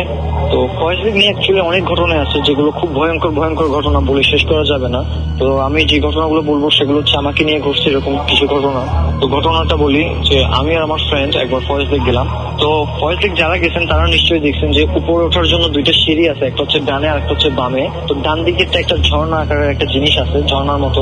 তো আমি আর আমার ফ্রেন্ড উপরে উঠলাম ডান সাইডে সিঁড়িটা দিয়ে। তো আমরা ঘুরলাম, মানে অনেকক্ষণ ঘোরার পরে আমরা ঝর্ণার পাশে এসে বসলাম। আর আমার ফ্রেন্ড উইনার ছিল আমার সাথে। তো ওকে বললাম যে তুই যা পপকর্ন নিয়ে। তো গেল, আমিও খুব অন্যমনস্ক হয়ে মানে ঝর্ণার পানি দেখতেছিলাম। তো অনেকক্ষণ মানে খুব অন্যমনস্ক হয়ে পানি দেখতেছিলাম আমি। তো হঠাৎ আমার চোখ বামে গেল। সেখানে আমি দেখলাম যে একটা মহিলা কালো কাপড় পরে, মানে ওনার সারা গায়ে কালো কাপড় পরা, মানে চাদরের মতো অনেকটা। আর কাপড়টা ছিল খুব পুরনো, কুজো হয়ে উনি ঝর্ণার উপর একটা তাক আছে সেখানে বসে রয়েছে। তো সেখানে বসার আসলে কোনো স্কোপ নাই, সেখানে বসা মানে সম্ভব না অ্যাকচুয়ালি সেটা না যে ওখানে কেউ মানে বসে না। তো আমি একটু আশ্চর্য হলাম যে কি ব্যাপার, মহিলাটা এরকম করে বসে রইলো কেন, মাথা নিচু করে কুজো হয়ে, আর চুলগুলো ছিল এলোমেলো। তো আমি উঠলাম, উঠে একটু দাঁড়ায়া উকি টুকি মারলাম। তারপরে আমি ভাবলাম যে হয়তোবা এমনি বসে রয়েছে। যাই হোক, আমি আবার আমার মতো ইয়াতে করতেছি।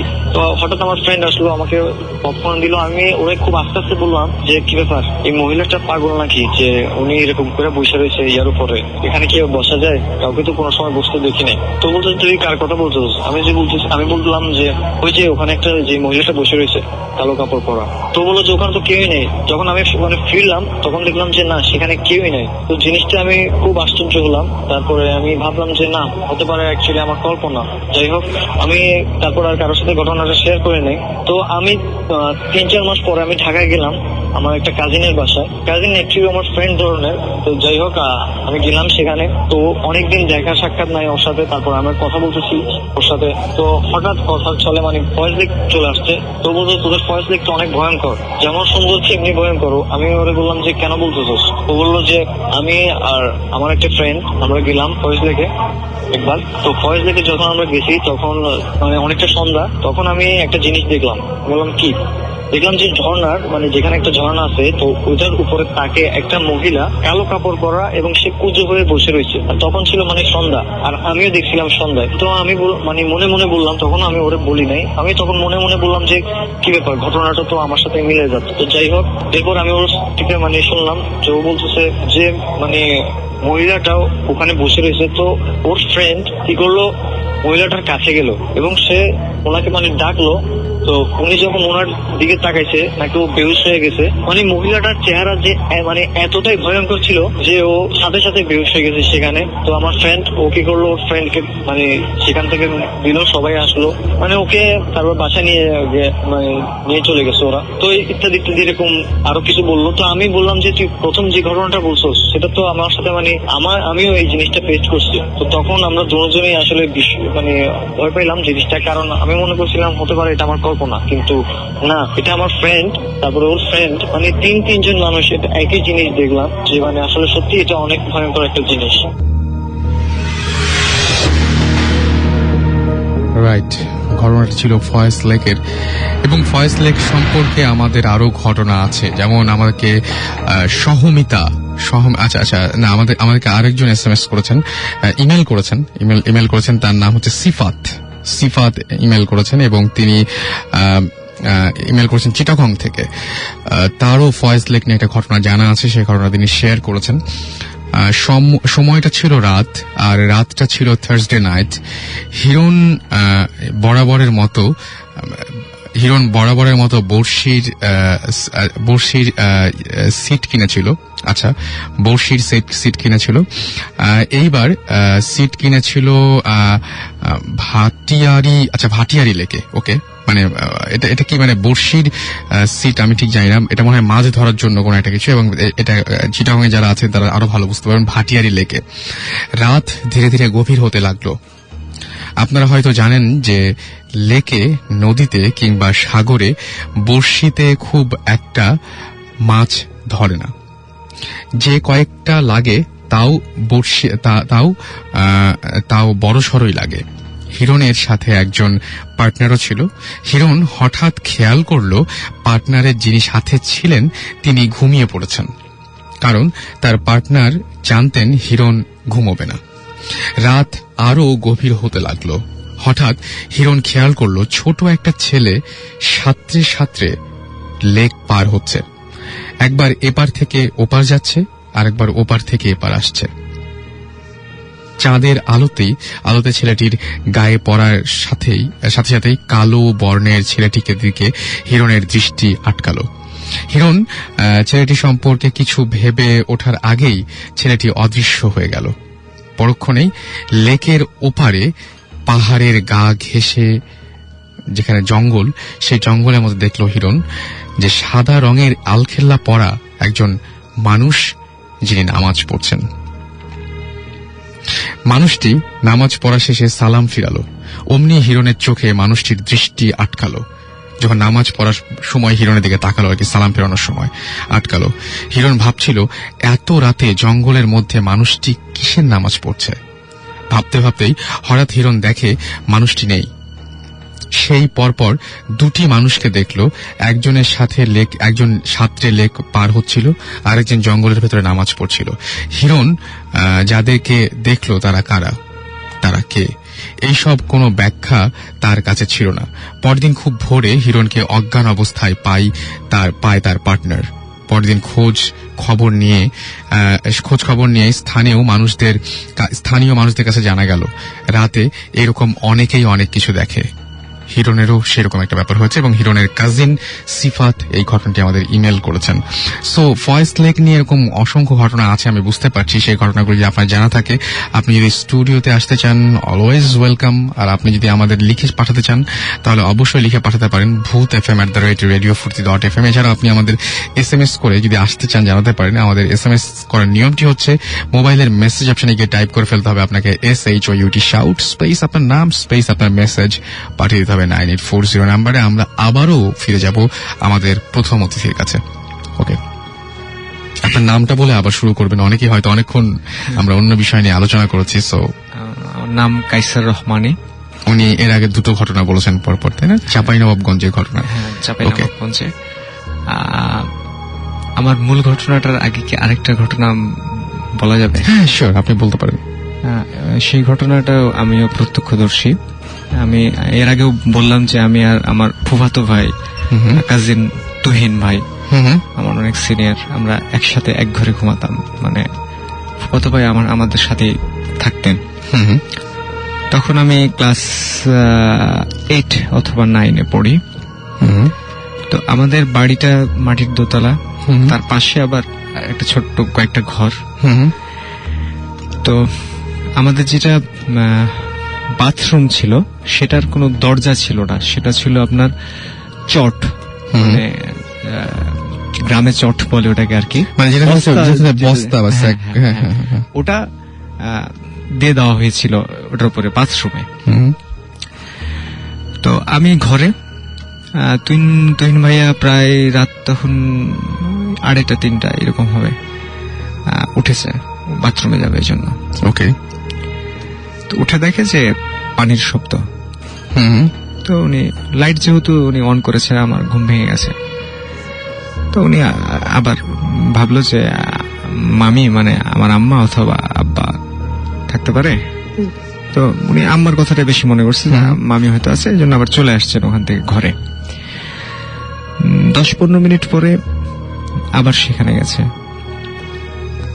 দেখেছে পানি পড়ছে। ওকে, তো উনি বিষয়টা খুব সহজভাবে নিয়েছে, আসছে। এসে আবারও প্রায় 15-20 মিনিট পরে গেছে, দেখেছে তখনও পানির শব্দ, পানি ব্যবহার করলে যেরকম শব্দ হয় সেরকম শব্দ হচ্ছে। তারপরে এসে আমাকে বলছে যে কি বাথরুমে মনে হয় মামি গেছে অথবা মামা গেছে। মানে আমি জিজ্ঞেস করেছি যে কি ব্যাপার। তো এতক্ষণ লাগার তো কথা না, প্রায় 45 মিনিট 1 ঘন্টা হয়ে গেছে এরকম। তখন আমি রুমে বসা, তুহিন ভাইয়া ওই যে জানালার কথা বললাম, ওই যে জানালায় গিয়ে বলছে মামি মামি এভাবে ডাকছে। তখন আম্মা কথা বলেছে। আম্মা যখন কথা বলেছে তখন মানে তুহিন ভাইয়ের ফার্স্ট প্রশ্নটা মাথায় আসছে যে তাহলে ওইখানে কে, রহমানি যেহেতু রুমে, মামি রুমে, তো বলছে যে বাথরুমের লাইটটা জ্বালান তো। মানে লাগে বাথরুমের লাইটটা আমাদের ঘর থেকে, আম্মার ঘর থেকে যেত, আম্মা এটা দিয়েছে। তো লাইটটা দেওয়ার আগেই তুহিন ভাই আবার ওই রুম থেকে বাথরুমের ওইখানে গেছে। তো উনি দেখে কি এক মহিলা এবং মহিলার সাথে একটা 2-3 বছরের বাচ্চা, দুইজনই বাথরুম থেকে বের হয়ে তুহিন ভাইও, মানে আমাদের আবার একটা গোয়ালঘর ছিল ওইদিকে, গোয়ালঘরটা ছিল, পরবর্তীতে গরুও ছিল না, গোয়ালঘরটাকে মানে আর ছিল না, যাতায়াত করা যেত গোয়ালঘরের ভিতর দিয়ে। কিন্তু যাতায়াত করা যেত, কিন্তু বাড়ির বাইরে আপনি যেতে পারবেন না, মানে একটা স্পেস আর কি বাড়ির ভেতরে। বুঝতে পেরেছি। তো ওইখানে মানে ওইদিকে ওনারা, মানে ওই দুইজন বাচ্চা এবং মহিলা দুইজনই দৌড় দিয়েছে। ওকে, দৌড় দেয়া দেখে তুহিন ভাইয়াও ওদের পিছনে দৌড় দিচ্ছে। একটা সময় মহিলাটা, মানে গ্রামের ভাষায় এটাকে ড্যানা বলে, বাহুটা, মহিলাটা ওই ছেলের এই বাহুটা ধরা মাত্র মানে ওইখান থেকে নিখোঁজ। মানে দুজন অদৃশ্য হয়ে গেছে। কিরকম? দুজন অদৃশ্য হয়ে গেছে একদম চোখের সামনে, একদম চোখের সামনে। তখন আমি আসছি, আম্মাও আসছে, আব্বাও আসছে, দিয়ে বললো যে এই ঘটনা। বাথরুমে গেলাম, বাথরুমে গিয়ে দেখলাম যে অনেকক্ষণ বাথরুম ইউজ না করলে দেখতে কিন্তু খুব ভালো লাগে, যে বাথরুম বাথরুমে কোনো পানি নাই, শুকিয়ে গেছে পুরো জিনিসটা। পুরো বাথরুম শুকিয়ে গেছে, শুকানো, মানে ওখানে কোনো পানির ব্যবহার হয়নি, কিন্তু পানির আওয়াজ পাওয়া গিয়েছিল। তো এবার আমার মানে যেটা Next চরম যেটা- না, এটা কিন্তু বেশ ভয়ঙ্কর ঘটনা। সেটা হচ্ছে যে আমার এসএসসি পরীক্ষার সময় আমার আব্বা মারা যায়। আব্বা মারা যাওয়ার পরে আমি ঢাকায় খালাম্মা খালুর কাছে মানুষ হয়েছি। এই পর্যন্ত আমি খালাম্মা খালু মানে আমার দেখাশোনা করেন। ওকে। তো আমি ঢাকায় আসার পর খুব অনেকদিন পর পর বাড়ি যাই। হুম। আর স্বাভাবিকভাবে আমি বাড়ি গেলে পড়াশোনা কম করি এবং আড্ডাটা বেশি দিই, এবং আমার বন্ধু বান্ধব প্রচুর, যে কারণে আম্মাও চায় না যে আমি বেশি বাড়ি আসি, মানে আমার জন্য যে ওখানে থাকলেই পড়াশোনা বেশি করবে। তো একবার আমি এই ঘটনা কিন্তু এই পাশে ব্র্যাকেটে লিখেছিলাম মারাত্মক। আপনারা একটু যারা শুনছেন এই মুহূর্তে আমি বলবো যে খুব খুব কনসেন্ট্রেট করবেন এই ঘটনাটার উপরে। ঘটনাটার ভেতরে একটা মানে কি বলবো যে ভয়াবহ একটা ব্যাপার আছে। এবং আপনারা এক জিনিস খেয়াল করবেন যে আজকে সবগুলো ঘটনার কাছাকাছি ধরনের।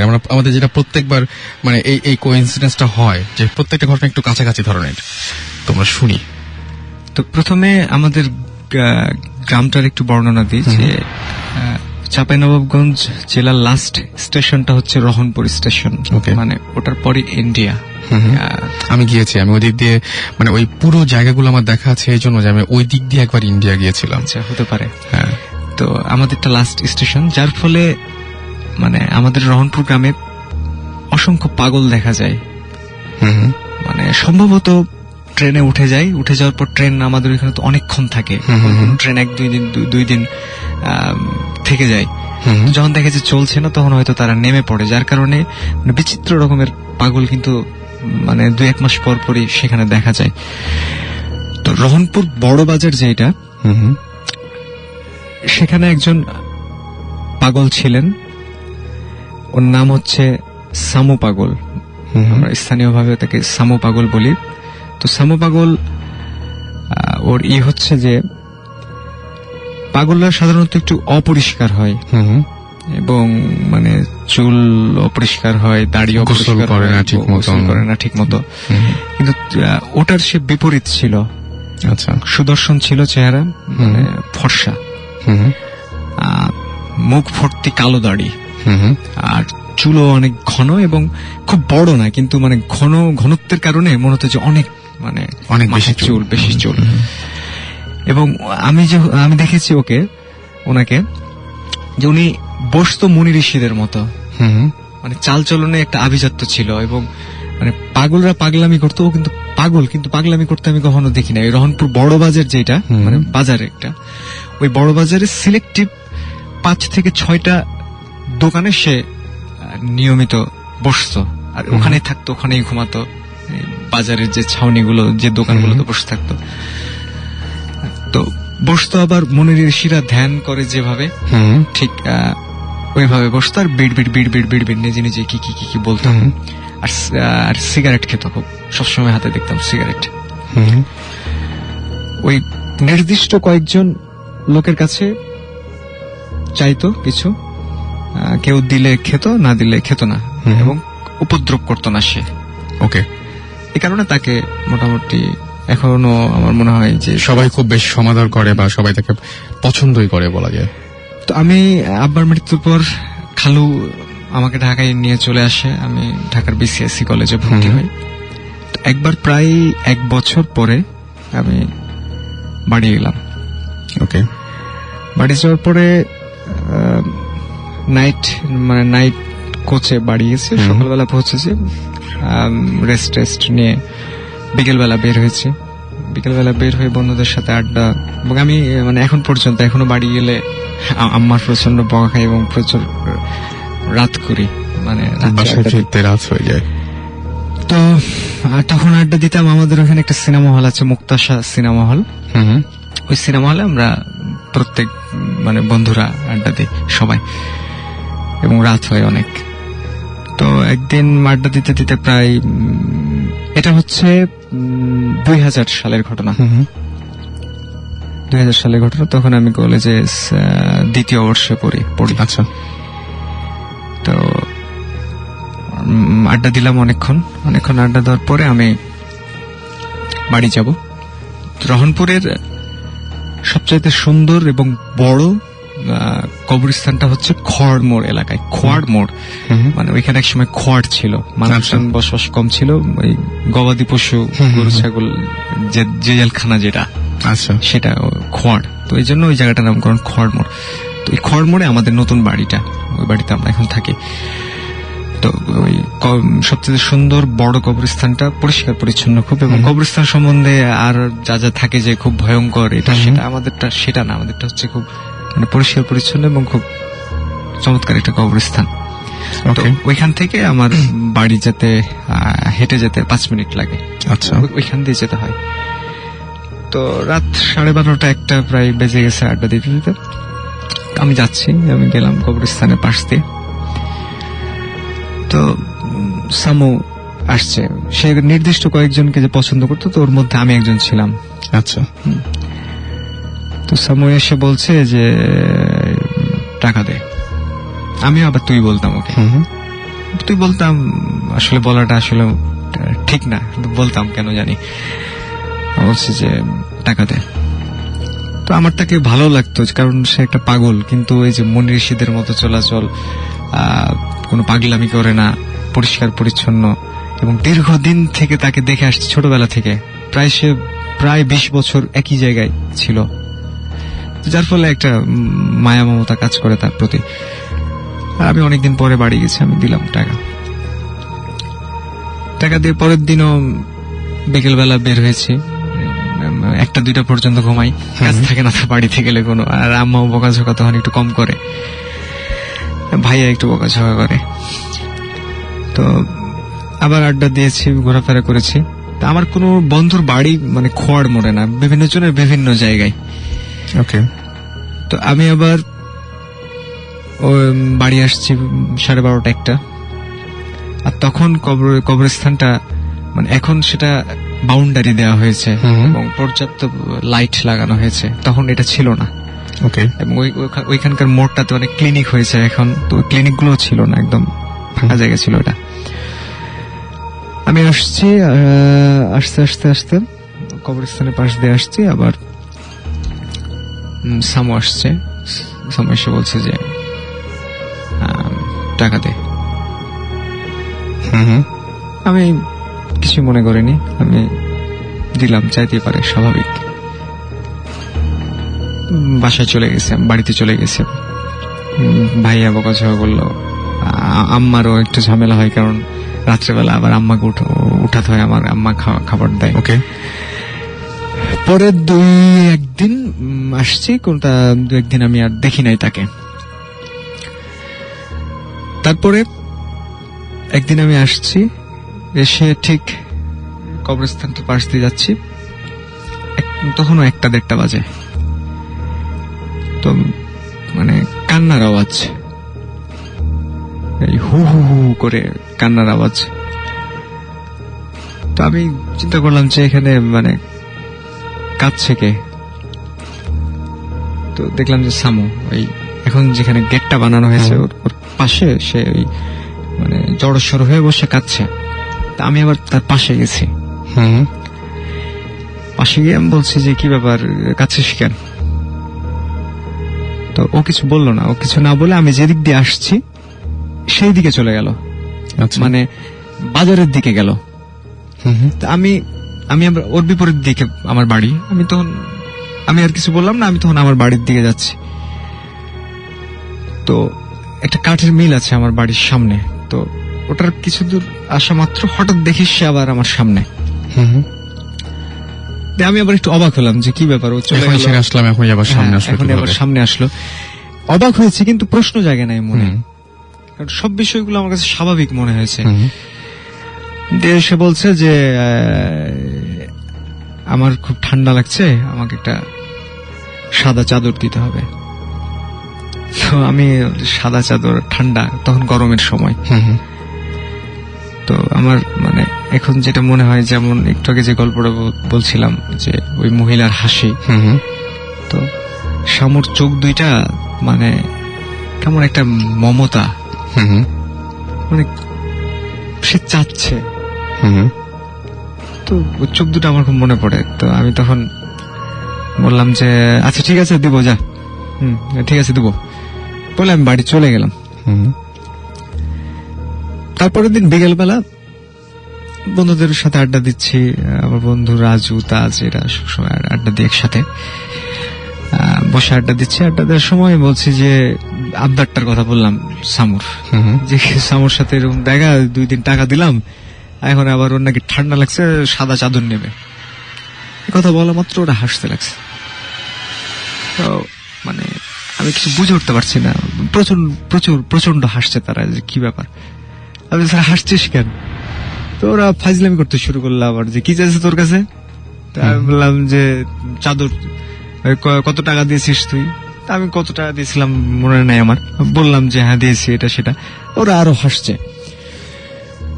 তো আমি যখন সিরিয়াস হলাম যে কি ব্যাপার, মানে ঘটনাটা কি বল, তখন বলছে যে সামু তো প্রায় 7-8 মাস আগে মারা গেছে। তো মানে এই কথা শুনে মানে আমিও বুঝতে পারছি না যে মানে ওরা কি আমার সাথে তাহলে কি ফাজলামি করছে নাকি। সেটাই, কারণ আপনার সাথে সামুর তার আগে কয়দিন দেখা হয়েছে মোটমাট? আমার মোট 3 বার দেখা হয়েছে, এবং 2 বার টাকা চেয়েছে, 1 বার চাদর চেয়েছে। একবার চাদর চেয়েছে। মাঝখানে শুধু 2 দিন দেখা হয় নাই তার সাথে আমার, মানে 4-5 দিন প্রত্যেকবার কি গোরস্থানের সামনে দেখা হয়েছিল? প্রত্যেকবার গোরস্থানের সামনে, এবং লাস্টে একবার যে কাঠে। কিন্তু আমি তাকে গোরস্থান থেকে আসতে দেখিনি। আচ্ছা, মানে তার আশাটা হয়েছে হঠাৎ, সে কোথা থেকে কোন দিক থেকে আসছে এটা আমার মনে হয়নি। আর মনে হয়নি এই কারণে যে একটা পাগল মানে আসতেই পারে, আমার কাছে সেটা মনে হয়েছে। তো ওরা যখন বললো যে মানে সামু মারা গেছে, তখন আমি আমার ঘটনাটা মেলাতে পারলাম না। তখন আমি মানে কাউকে বিশ্বাস করাতে পারলাম না যে বিষয়টা আসলে আমার সাথে এই ঘটেছে। তো আমি তাদেরকে ঘটনা খুলে বললাম। ওদের মধ্যে হয়তো কেউ বিশ্বাস করলো, কেউ করে নাই। কিন্তু এখন পর্যন্ত আমি যখন মানে যাই বাড়িতে, তো অনেকেই নাকি, আমি নিজেও শুনেছি, আমাদের এক কাকা আমাদের এই পাড়ার, উনিও বলেছেন আমাকে যে সামুকে নাকি মানে ওকে দাফন করা হয়েছে আমাদের কবরস্থানে, মানে রহনপুর কবরস্থানে, খড়মোর কবরস্থানে। তো দেখা যায় নাকি যে সামু ওই কবরের ওপরে বসে জিকির করছে। আচ্ছা, তো এই ঘটনাটা মানে আমিও চাই যে এটা কেউ যদি ভুল প্রমাণ করে দিতে পারতো আমাকে, যে না তুমি ভুল দেখেছো, বা তোমার এই জিনিসগুলো ঘটেনি আসলে। হ্যাঁ, যে আসলে আপনি অনেক খুশি হতেন। আমিও অনেক খুশি হতাম যে আমার ভয় লেগেছে বা আমি খুব ভয় পেয়েছি বা আমার খুব খারাপ লেগেছে তা না, আমার ভালো লেগেছে যে একটা মানুষ দেখা দিয়েছে আমার কাছে কিছু চেয়েছে, আমার সেটা মানে ভিতরে ভালো লেগেছে। কিন্তু যখন মানুষ বলে যে না এসব কিছু না, এটা তুমি ভুল দেখেছো, এখন দেখেছি তো আমি, বুঝবেন আপনি, মানে একদম আপনি কি করে বুঝবেন যে আমি ভুল দেখেছি না ঠিক দেখেছি? দেখেছি তো আমি, এবং আমি দেখেছি, আমি সামুকে দেখেছি এবং সে এসেছে। এবং আমিও চাই যদি কেউ এটা প্রমাণ করে দিতে পারে যে না আসলে তুমি দেখোনি, কারণ আমার কাছে তো এখন এটা রহস্য হয়ে আছে যে কেন আপনি একদমই বিলিভ করতেন না ব্যাপারগুলো যে এরকম হতে পারে বা এর ধরনের কিছু। সুতরাং এমন না যে মানে একটা জিনিস পরপর 3 বার ঘটেছে আপনার কাছে, এবং আপনি জানতেন না যে লোকটা জীবিত না মৃত। হ্যাঁ, আমি জানতাম না, কারণ হচ্ছে যে একটা পাগল বেঁচে আছে না মারা গেছে, এটা একটা বন্ধুদের আড্ডার ভিতরে এটা একটা কোনো ইম্পর্টেন্ট বিষয় না। তো যখন আমি শুনলাম যে প্রায় 7-8 মাস আগে সামু মারা গেছে, তখন মানে আমি থান্ডার হয়ে গেছেন যে এটা কিভাবে সম্ভব হলো। আমি কি বলবো, মানে বোঝাতে পারছি না যে এটা কি করে সম্ভব। যদি আসলে প্রত্যেকের জীবনে এরকম একটা করে ঘটনা ঘটতো, তাহলে হয়তো বোঝানো যেত যে না ভাই যা দেখেছি, মানে এটা বলে বোঝানো যাবে না। মানে অ্যাকচুয়ালি অনেকে হয়তো এরকম ভাবে বলেন, এই ধরনের কোয়েশ্চেন করেন। আসলে ব্যাপারটা হচ্ছে কি যে আমরা কাউকে বিশ্বাস করতে তো বসিনি, তবে সত্যি কথা কি যে আমরা কোনো কিছু চোখ দিয়ে না দেখলে আসলে বিশ্বাস করতে আমাদের ঝামেলা হয়। কিন্তু আমি এখন দেখতে পাচ্ছি আমার সামনে উনি বসে এতক্ষণ সেই ঘটনাটা বলছিলেন, আমার একদম সামনে। সুতরাং যদি তিনি মানে গল্প আপু হিসেবেই বলতেন তাহলে হয়তো বোঝা যেত, কারণ এক্সপ্রেশন গুলো খুব অদ্ভুত টাইপের ছিল এবং আপনার সাথে নিশ্চয়ই সুসম্পর্ক ছিল এবং কয়েকজন মানুষের মধ্যে আপনি একজন পরিচিত মানুষ, হ্যাঁ, মানে খুবই আমার সাথে- কাছের মানুষ ভাবতো আপনাকে। হ্যাঁ, So- এবং রাসেল ভাই আমি মানে একটা কথা বলতে চাই যে আমার দাদা একজন পণ্ডিত মানুষ ছিলেন এবং উনি একটা স্কুলের প্রাইমারি স্কুলের হেডমাস্টার ছিলেন এবং উনি ঘোড়ায় চড়ে স্কুলে যেতে আগের মানুষ যেটা করতো, অনেক Right. লম্বা ছিলেন এবং হাদিস কোরআন এই সমস্ত সবকিছু ওনার পবিত্র কোরআন ওনার নখদর্পণে ছিল, মানে এতটা উনি মানে ইসলাম নিয়ে থাকতেন। তো আমার দাদাকে দেখতাম যে উনি ঘুমিয়ে আছেন, শুয়ে আছে, শুয়ে থাকতে থাকতে হঠাৎ মানে থাপ্পড় মারছেন এভাবে আচ্ছা। শূন্যে, আচ্ছা। বা লাথি মারছেন শূন্যে। জিজ্ঞেস করতাম দাদা কি হয়েছে, বলছে দৌড় ওরা আমাকে খুব ঝামেলা করে, আমাকে খুব জ্বালায়। মানে কে জ্বালায়? জিনরা জ্বালায়, এই জন্য উনি মার দিয়ে সরাচ্ছেন। আমার কাছে যেটা প্রশ্ন হলো যে আমার দাদা বা আমার মা বা আমার চাচি আমাকে কেন একটা ভুল জিনিস বলবেন বা কেন একটা মিথ্যা কথা বলবেন যে আমি এটা দেখেছি, যে আমি দরজা খুললাম আমার দাদা ঢুকলো, পিছন দিকে গিয়ে দেখে যে না দাদা ঢুকে নাই, এটা আমার চাচি আমাকে কেন বলবে? Very true. রিপন এবং পীযূষ আমাদের এসএমএস করেছেন এবং তারা বলছেন যে আচ্ছা তাসবির এসএমএস করেছেন ফ্রম রাহানপুর এবং তিনি বলছেন ঘটনা অনেক ক্রিটিক্যাল। যে ঘটনাটা আপনি বললেন সেই ঘটনাটা আসলে অনেক ক্রিটিক্যাল ঘটনা এবং তারা বললেন যে সামু পাগলা অনেক ভালো ছিল, মানে তার মানে উইচ ইজ মানে কি বলবো যে সত্যি যে ব্যাপারটা সেটা আরো একবার বুঝে নেন আপনারা সবাই। এবং তিনি বলছেন থ্যাংক মানিক ভাইয়া। হ্যাঁ, so আমার মানে আমাকে ওখানে মানিক নামে সবাই চেনে। তো সবাই ওখান থেকে চেনে। এসএমএসটা এসেছে তাসবির নামে কেউ একজন এসএমএস করেছেন এন্ড তিনি বলেছেন যে ঘটনা তাকে নিয়ে যে ঘটনাগুলো সে ঘটনাগুলো আসলে ক্রিটিক্যাল এবং সামু পাগলা যে অনেক ভালো ছিল সেটা তিনি বলছেন। সো সবকিছু আসলে এরকম ভাবে উড়িয়ে দেওয়া যায় না, সবকিছু উড়িয়ে দিতে নাইও। মানে আমার যেটা মনে হয় যে আপনার বিশ্বাস অবিশ্বাস যাই হোক না কেন এটা আসলে কোনো তর্ক করার মতো বিষয় না। আমি শুধু এটুকু বলবো যেটা সত্যি না মিথ্যা এই বিষয়টা নিয়ে তর্ক করার কিছু নাই। আসলে আপনার ইচ্ছা হলে আপনি বিশ্বাস করবেন, না ইচ্ছা হলে বিশ্বাস করবেন না, এবং বিশ্বাস করা বা বিশ্বাস না করাটাও কিন্তু জরুরি না। ব্যাপারটা হচ্ছে আপনার যদি জানতে ইচ্ছা করে আপনি জানলেন। হ্যাঁ, মানে আমি কিন্তু কোনোদিন আপনার এই প্রশ্নের উত্তর দেবো না যে আমি বিশ্বাস করি কি বিশ্বাস করি না, সেই প্রশ্ন এখানে আসছে না। সো ব্যাপারটা এরকমই আর কি। যাই হোক, আপনার যদি কোনো অভিজ্ঞতা থাকে তাহলে অবশ্যই আপনি শাউট লিখে স্পেস দিয়ে আপনার নাম লিখে স্পেস দিয়ে আপনার মেসেজটা লিখে পাঠিয়ে দিতে পারেন 9840 নাম্বারে। অ্যান্ড রিয়েলি আপনাদের থ্যাঙ্কস জানাচ্ছি যে বছরের শুরুর দিনটাতে আপনারা সবচাইতে বেশি মানুষ যে শুনছেন আপনাদের এসএমএস দেখে বুঝতে পারছি আমরা সেটা। আমি দেখতে পাচ্ছি এখন আমাদের এসএমএস করেছেন শিমুল এবং তিনি বলেছেন যে আচ্ছা সামু কি ইসলামিক শরিয়ত মতে চলতেন কিনা তিনি এটা জানতে চেয়েছেন। ব্যাপারটা হচ্ছে মানে সামুকে আসলে ধর্ম পালন করতেন কিনা এটা জানতে চেয়েছেন, যে সেটা ইসলাম হোক বা হিন্দু হোক যাই হোক না কেন। না, উনাকে কখনো দেখি নাই মন্দিরেও যেতে কিংবা মসজিদেও যেতে। আচ্ছা। ম্যাক্সিমাম সময় দেখতাম যে চুপচাপ ওই মুনি ঋষিরা যেভাবে বসে সেভাবে বসে নিজের সাথে নিজে কথা বলছে। ওকে, সো সেটাই স্বাভাবিক যে একজন মানুষ যাকে সবাই পাগল হিসেবে জানে তার পক্ষে আর এর চাইতে মানে কি বলবো যে অন্য কোনো স্পেসিফিক কোনো কিছু করার প্রশ্ন খুব একটা বেশি আসছে না।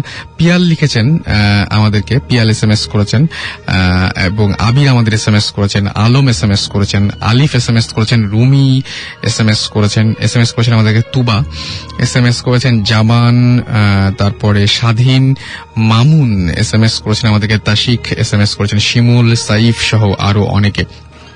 সো সবাইকে থ্যাঙ্কস জানাচ্ছি আরো একবার এসএমএস পাঠানোর জন্য। এবং এসএমএস গুলো হয়তো পড়া হচ্ছে না, কিন্তু সেই এসএমএস গুলো সযত্নে আমাদের কাছে সংরক্ষিত থাকবে। এটা নিয়ে আপনি একদম চিন্তা করবেন না, এটা আপনি একদম পুরোপুরি ধরে নিতে পারেন। আমি আরেকটা ঘটনা একটু আপনাদের সামনে শেয়ার করব। সেটা হচ্ছে যে আমাদের একজন এসএমএস করেছেন এবং তার নামটি হচ্ছে, তিনি যেটা বলছেন যে সোহেল নাসিরাবাদ চিরাং থেকে এসএমএস করেছেন এবং তিনি বলছেন রাসেল ভাই আমি আপনাকে এবং সুমন ভাই, সাকিব ভাই, জিবরান ভাই, ভূত এফএম এর সংশ্লিষ্ট সবাই এবং সকল লিসনারদের নববর্ষের শুভেচ্ছা জানাচ্ছি।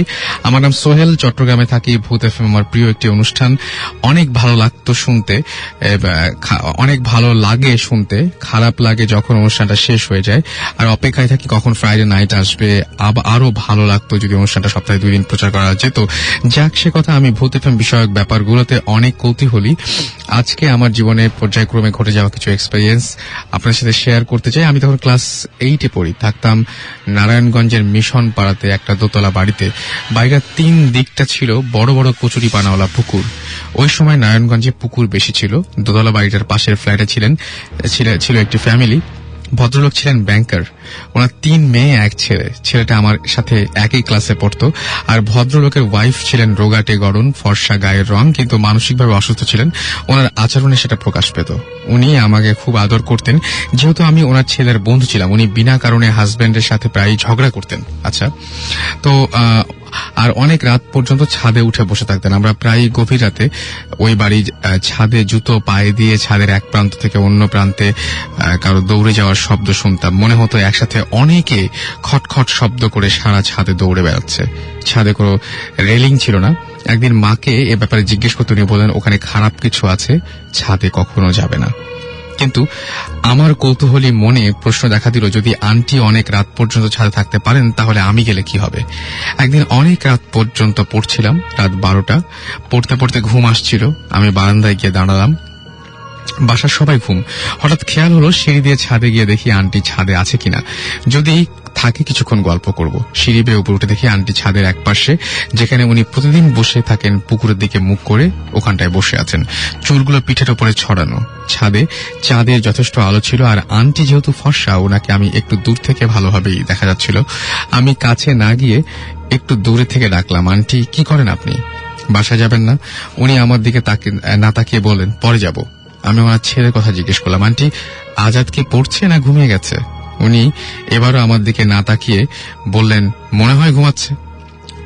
কিন্তু আন্টির কথাগুলো মনে হচ্ছিল অনেক ভারী স্বরের আর অনেক জোরে কথা বলছিলেন। আমি একটু চুপ করতেই এবার উনি আমার দিকে মুখ ঘোরালেন, আবারও একই স্বরে, এত রাত্রে তুই ছাদে আসছিস কেন? তাড়াতাড়ি ঘরে যা। আমি ওনার কথা শুনে হয়তো ততটা ভয় পাইনি, কিন্তু ভয় পেয়েছিলাম ওনার চোখ দুটো দেখে, রীতিমতো অজ্ঞান হবার মতো। দেখলাম ওনার চোখ দুটো লাল টকটকে হয়ে আছে, মনে হচ্ছিল চোখ দিয়ে আগুন বের হবে। আমি দৌড়ে বাসায় চলে আসি। সারা রাত ঘুমাতে পারিনি। পরের দিন মাকে ঘটনাটা বললাম। মা অনেক বকলেন। একদিন সুযোগ বুঝে আন্টির ছেলেকে কথাটা বললাম। সে বলল তার মাকে নাকি জিনে ধরেছে এবং জিন নাকি তার মাকে রাতে ছাদে নিয়ে বসিয়ে রাখে, এবং জিন শব্দের সাথে পরিচিত হবার সৌভাগ্য তখন তার হয়নি। কোনো এক দিন বাড়িওয়ালার কাজের মেয়েটা বড় মাছ কাটছিল। মেয়েটার বয়স হবে আনুমানিক 22-23। হঠাৎ তিনি দেখলেন যে মাছটাকে বটি দিয়ে না কেটে ধুপ ধুপ আওয়াজ করে কোপাচ্ছে। এমন সময় সে মাছটাকে একসময় কুচি কুচি করে ফেললো। এরপর সে মাছ কাটা রেখে চুল খোলা অবস্থায় নাচানাচি করতে লাগলো, কখনো গান গাইতে লাগলো। এরকম অদ্ভুত অদ্ভুত অদ্ভুত সব ঘটনা শুরু করলো সে। এবং একজন এই ধরনের কিছু ঘটনা সেই বাসায় ঘটতো তিনি উল্লেখ করেছেন। এবং সেই বাসাতে যখন কি বলবো যে তাকে সবাই বাড়িওয়ালা এবং কয়েকজন বয়স্ক মহিলা তাকে একসময় সে হচ্ছে কি বলবো জ্ঞান হারিয়ে ফেলে, এবং বাড়ির সবাই তাকে হচ্ছে ওই যে জুতা বা ঝাড়ু এই সমস্ত দিয়ে পেটাতে শুরু করে। এরকম ধরনের ঘটনা সেই বাড়িতে ঘটতো। এবং ব্যাপারটা হচ্ছে এরকম অনেক ঘটনাই তিনি গল্পটা ছিল অনেক বড়, আজকে অত সময় নেই, আমি শেষ করবো হয়তো অন্য কোনো একদিন। তার আগে আমাদের যেহেতু গেস্ট আছে, আমরা গেস্টের কাছে ফিরে যাই। এই ঘটনাগুলো তার সাথে ঘটেছিল। আমি দেখলাম যে ঘটনাটা শেষ হওয়ার আগে আরেকটা নতুন ঘটনা শুরু হয়েছে। আপনার একটা ঘটনা আছে কক্সবাজার নিয়ে, আপনি বলছিলেন। আপনার নামটা আরেকবার বলবেন? আমার নাম দেবাশিস পঙ্কজ। রাইট, পঙ্কজ, আপনার কিছু ঘটনা আছে, আমরা সেই ঘটনাগুলো খুব সংক্ষিপ্ত আকারে ছোট ছোট করে শুনতে চাই। তো ঘটনাটা হচ্ছে প্রায় 2 বছর আগের ঘটনা। আমি কক্সবাজার যাই। তো যাওয়ার পরে আমি একা যাই ওইবার। তো একটা সিএনজি নিয়ে বের হই। বের হওয়ার পরে ওই হিমছড়ির দিকে যে এইটা আছে, রাস্তাটা আছে, ওই রাস্তা দিয়ে যাওয়ার সময় আচ্ছা, আমি খালি একটা কথা বলবো যে ওই ঘটনাটা শেষ করে দিই আমি, যে কাজের মেয়েটাকে যখন পেটাতে শুরু করলো, কাজের মেয়ে কিছু কিছু গেস করতে পারতো। যেমন বাড়িওয়ালার বড় ছেলের বউ প্রেগনেন্ট ছিল। হ্যাঁ, বাড়িওয়ালার বড় ছেলের বউ প্রেগনেন্ট ছিল, এবং তিনি একদম জাস্ট সেই কাজের মেয়েটাকে বলে দিয়েছিল যে আপনার নাতনি হবে। এবং বেশ কিছু, এবং তারপরে দেখা যায় যে অজ্ঞান হওয়ার পরে যখন সে জাগতো আবার, তখন কিছু বলতে পারতো না, এবং সে বললো আমার কি হয়েছিল, খালা গায়ে এত ব্যথা কেন, এরকম টাইপের। এবং সেই মেয়েটার কথা ঠিক হয়েছিল, এবং সত্যি সত্যিই তার ছেলের তার নাতনি হয়েছিল আর কি। তো এই ব্যাপারগুলো খুব মিরাকল, এই ব্যাপারগুলো ঘটে মানুষের জীবনে, কোনো উত্তর নেই, কেন ঘটে আমরা জানি না। শুরু করি আমরা আবার। তো আমি ওইবার কক্সবাজারে একা যাই। তো যাওয়ার পরে ওই 4টার দিকে আমি হিমছড়ির দিকে একটা সিএনজি নিয়ে যাই। তো যাওয়ার পরে ওই হিমছড়িতে কিছুক্ষণ স্টে করার পরে প্রায় যখন সন্ধ্যা হয়ে আসছিল তখন আমি ব্যাক করি ওই সিএনজিতেই। তো ওটা রিজার্ভ করা ছিল। তো ব্যাক করতে করতে আমি ছবি তুলতেছিলাম, ওই সিএনজি রানিং কিংবা দাঁড়ানো এইভাবে ছবিগুলো তুলতেছিলাম। ওকে। তো মানে প্রায় 2 থেকে 2.5 কিলোমিটার আগে, মানে কক্সবাজার যে কলাতলি একটাই আছে বিচটা আছে, ওইটার 2 থেকে 2.5 কিলোমিটার আগে মানে একটা জায়গায় আমি সিএনজি দাঁড়া করাই। তো দাঁড়ানোর পরে নামার পরে ওই জায়গা থেকে সি বিচটা অনেকটা দূরে, মানে ক্যামেরায় ভালোভাবে মানে অনেক জুম না থাকলে ওই সি বিচের ছবিটা তোলা যায় না রাস্তা থেকে। তো ওই জায়গায় আমি একটা ছবি নেওয়ার পরে মানে আমি জাস্ট ওইটা করছি যে মানে সি বিচের ছবি তুলছি এরকমই। তো ওইটা নিয়ে আসার পরে আমি ঢাকায় চলে আসি। আচ্ছা। তো আসার পরে ওই এটা ছবিটা আমি দেখি কম্পিউটারে, যখন এডিট করার জন্য আমি দেখি, তো দেখার সময় দেখি যে ওই জায়গায় একটা কাঠের গুঁড়ি আছে, তো আরেকটা মানুষের মতো অবয়ব, মানে একটা মহিলার মতো কিংবা মেয়ে যেটাই বলা যায় ওইরকম একটা কিছু। ওকে। তো আমি মানে এই করতে পারি না যে ওই সাইটে এই সন্ধ্যায় যে টাইমে মানে জোয়ার আসে যে ওই টাইমটা, ওই এত দূরে একটা সি বিচ একটা মেয়ে একা দাঁড়ায় থাকবে কিভাবে, আর রাস্তার অপোজিট সাইডে একবারে খারাপ পাহাড়, ওই সাইডে কোনো কিছু মানে মানুষ ওঠাও সম্ভব না। এক হয় আপনার ইয়েতে রোডে উঠতে হবে, রোডে ওইটা 2-2.5 কিলোমিটার মাঝখানে যারা ওইদিকে চলাচল করছে তারা জানে যে ওইদিকে কোনো বাড়ি ঘর নাই। একটা মেয়ে একা কেন থাকবে, একটা মেয়ে কেন একা ওই জায়গায় দাঁড়িয়ে থাকবে, এটা আমার কাছে মানে আমি দেখার পরে রাত্রে দেখছি, এখন পরে মানে কি বলবো ভয় লাগছে আমার কাছে ওইটা। আপনি যদি পারেন তাহলে আমাদের ছবিটা ভূত এফএম এর যে কি বলবো যে ভূত এফএম এর যে গ্রুপ আছে সেখানে ইচ্ছা করলে, আবার রেডিও ফুর্তির যে পেজ আছে সেখানে আপনার ইচ্ছা করলে আমি ছবিটা নিয়ে আসতে চাইছিলাম, বাট আমার মনে ছিল না ছবি। আপনি আপলোড করে দিতে পারেন যে কোনো সময়, কোনো সমস্যা নেই, আপলোড করবো। ওকে। সো আপনার কি আরো ঘটনা আছে? হ্যাঁ, আরেকটা ঘটনা আছে, লাস্ট 2-3 দিন আগের ঘটনা এটা। বাবা, একদম টাটকা। হ্যাঁ, ওইটা আমি বসুন্ধরার পিছনে একটা বাসায় থাকতাম। তো থাকার পরে ওই মানে আমার যে রুমটা আমার মেসের মতো, তো সবাই রুম নিয়ে থাকতো, তো ওই সাইডের রুমে যে থাকে সে মানে এই করছে, দেখছি জিনিসটা যে মানে আমাদের ঘর থেকে বের হওয়ার পরে সাইডে একটা মানে সোজা আছে, সিঁড়ি আছে, তো এটা কেউ ইউজ করে না, অন্য সাইডে একটা সিঁড়ি আছে ওইটা ইউজ করা হয়। তো এটা কেচি কেটে সবসময় তালা লাগানো থাকে। আচ্ছা। তো রাত্র 2টা না 3টা উনি বের হয়েছে, বের হওয়ার পরে দেখে যে মানে লাইট নেই ওই জায়গায়, যে একটা লোক মানে নেমে যাচ্ছে। আচ্ছা। তো নেমে যাওয়ার সময় ওই যে কেচি গেটটা যে আছে ওইটার মানে একবারে ক্রস করে চলে গেছে, বাট কেচি গেট লাগানো অবস্থায় একটা মানুষ কিভাবে ওটা ক্রস করে চলে যায়, তাই তো। তো এই জিনিসগুলো মানে খুব ভয়ের ব্যাপার। উনি রাত্রে আমার ডাইকা বলছে, তারপরে আমি আর ঘুমাইতে পারি নাই। না, ব্যাপারটা খুবই আজব। আর এই জায়গায় আমি আরেকটা কথা বলতে চাই, ওই যে আমি ফার্স্টে যে ঘটনাটা বলছি আমার ফ্রেন্ডের এটা নিয়ে, তো ওই ঘটনাটা আমার ছাড়ে নাই এখনো। ঠিক আছে, এখনো মাঝে মাঝে আমি রাত্রে মানে খুব ভয় পাই, চিল্লায় উঠি, যার কারণে একা থাকতে পারি না আমি। আচ্ছা। তো এই ঘটনাগুলো আর মানে ওটা কি আপনার মানে আপনি যে বললেন যে সেই ভ্যান এবং আপনার সেই বন্ধু, এই দুজনেই আপনার কাছে এখনো মানে রাত্রেবেলা ডিস্টার্ব করছে? তারা যে ফিরে আসে, আমি তো মানে জাস্ট ওই দিনের পরে আর তাদের মানে সরাসরি কিছু দেখি নাই, বাট আমি মানে তাদের এটা অনুভব করি। আমার যেটা মনে হয় যে ইউনো হোয়াট, যে আপনি যেহেতু একটা ঝামেলা ছিলই বলছেন, মন থেকে একটা মানে কি বলবো যে একটু সরি টরি বলে ফেলেন। সরি এটা করে নিচ্ছি, কিন্তু তারপরেও মানে এরকম হয় মাঝে মাঝে। ওকে। আরেকটা ঘটনা আছে, এটা আমি কি বলবো, আজকে মনে হয় আর ঘটনা না শুনি আমরা, ছোট্ট একদম একটু। আচ্ছা। এটা হচ্ছে আমাদের যে বাড়ি আছে মুক্তাগাছাতে, তো ওই জায়গায় একটা রাজবাড়ি আছে, ওই রাজবাড়ির ভিতরের ঘটনা। আচ্ছা।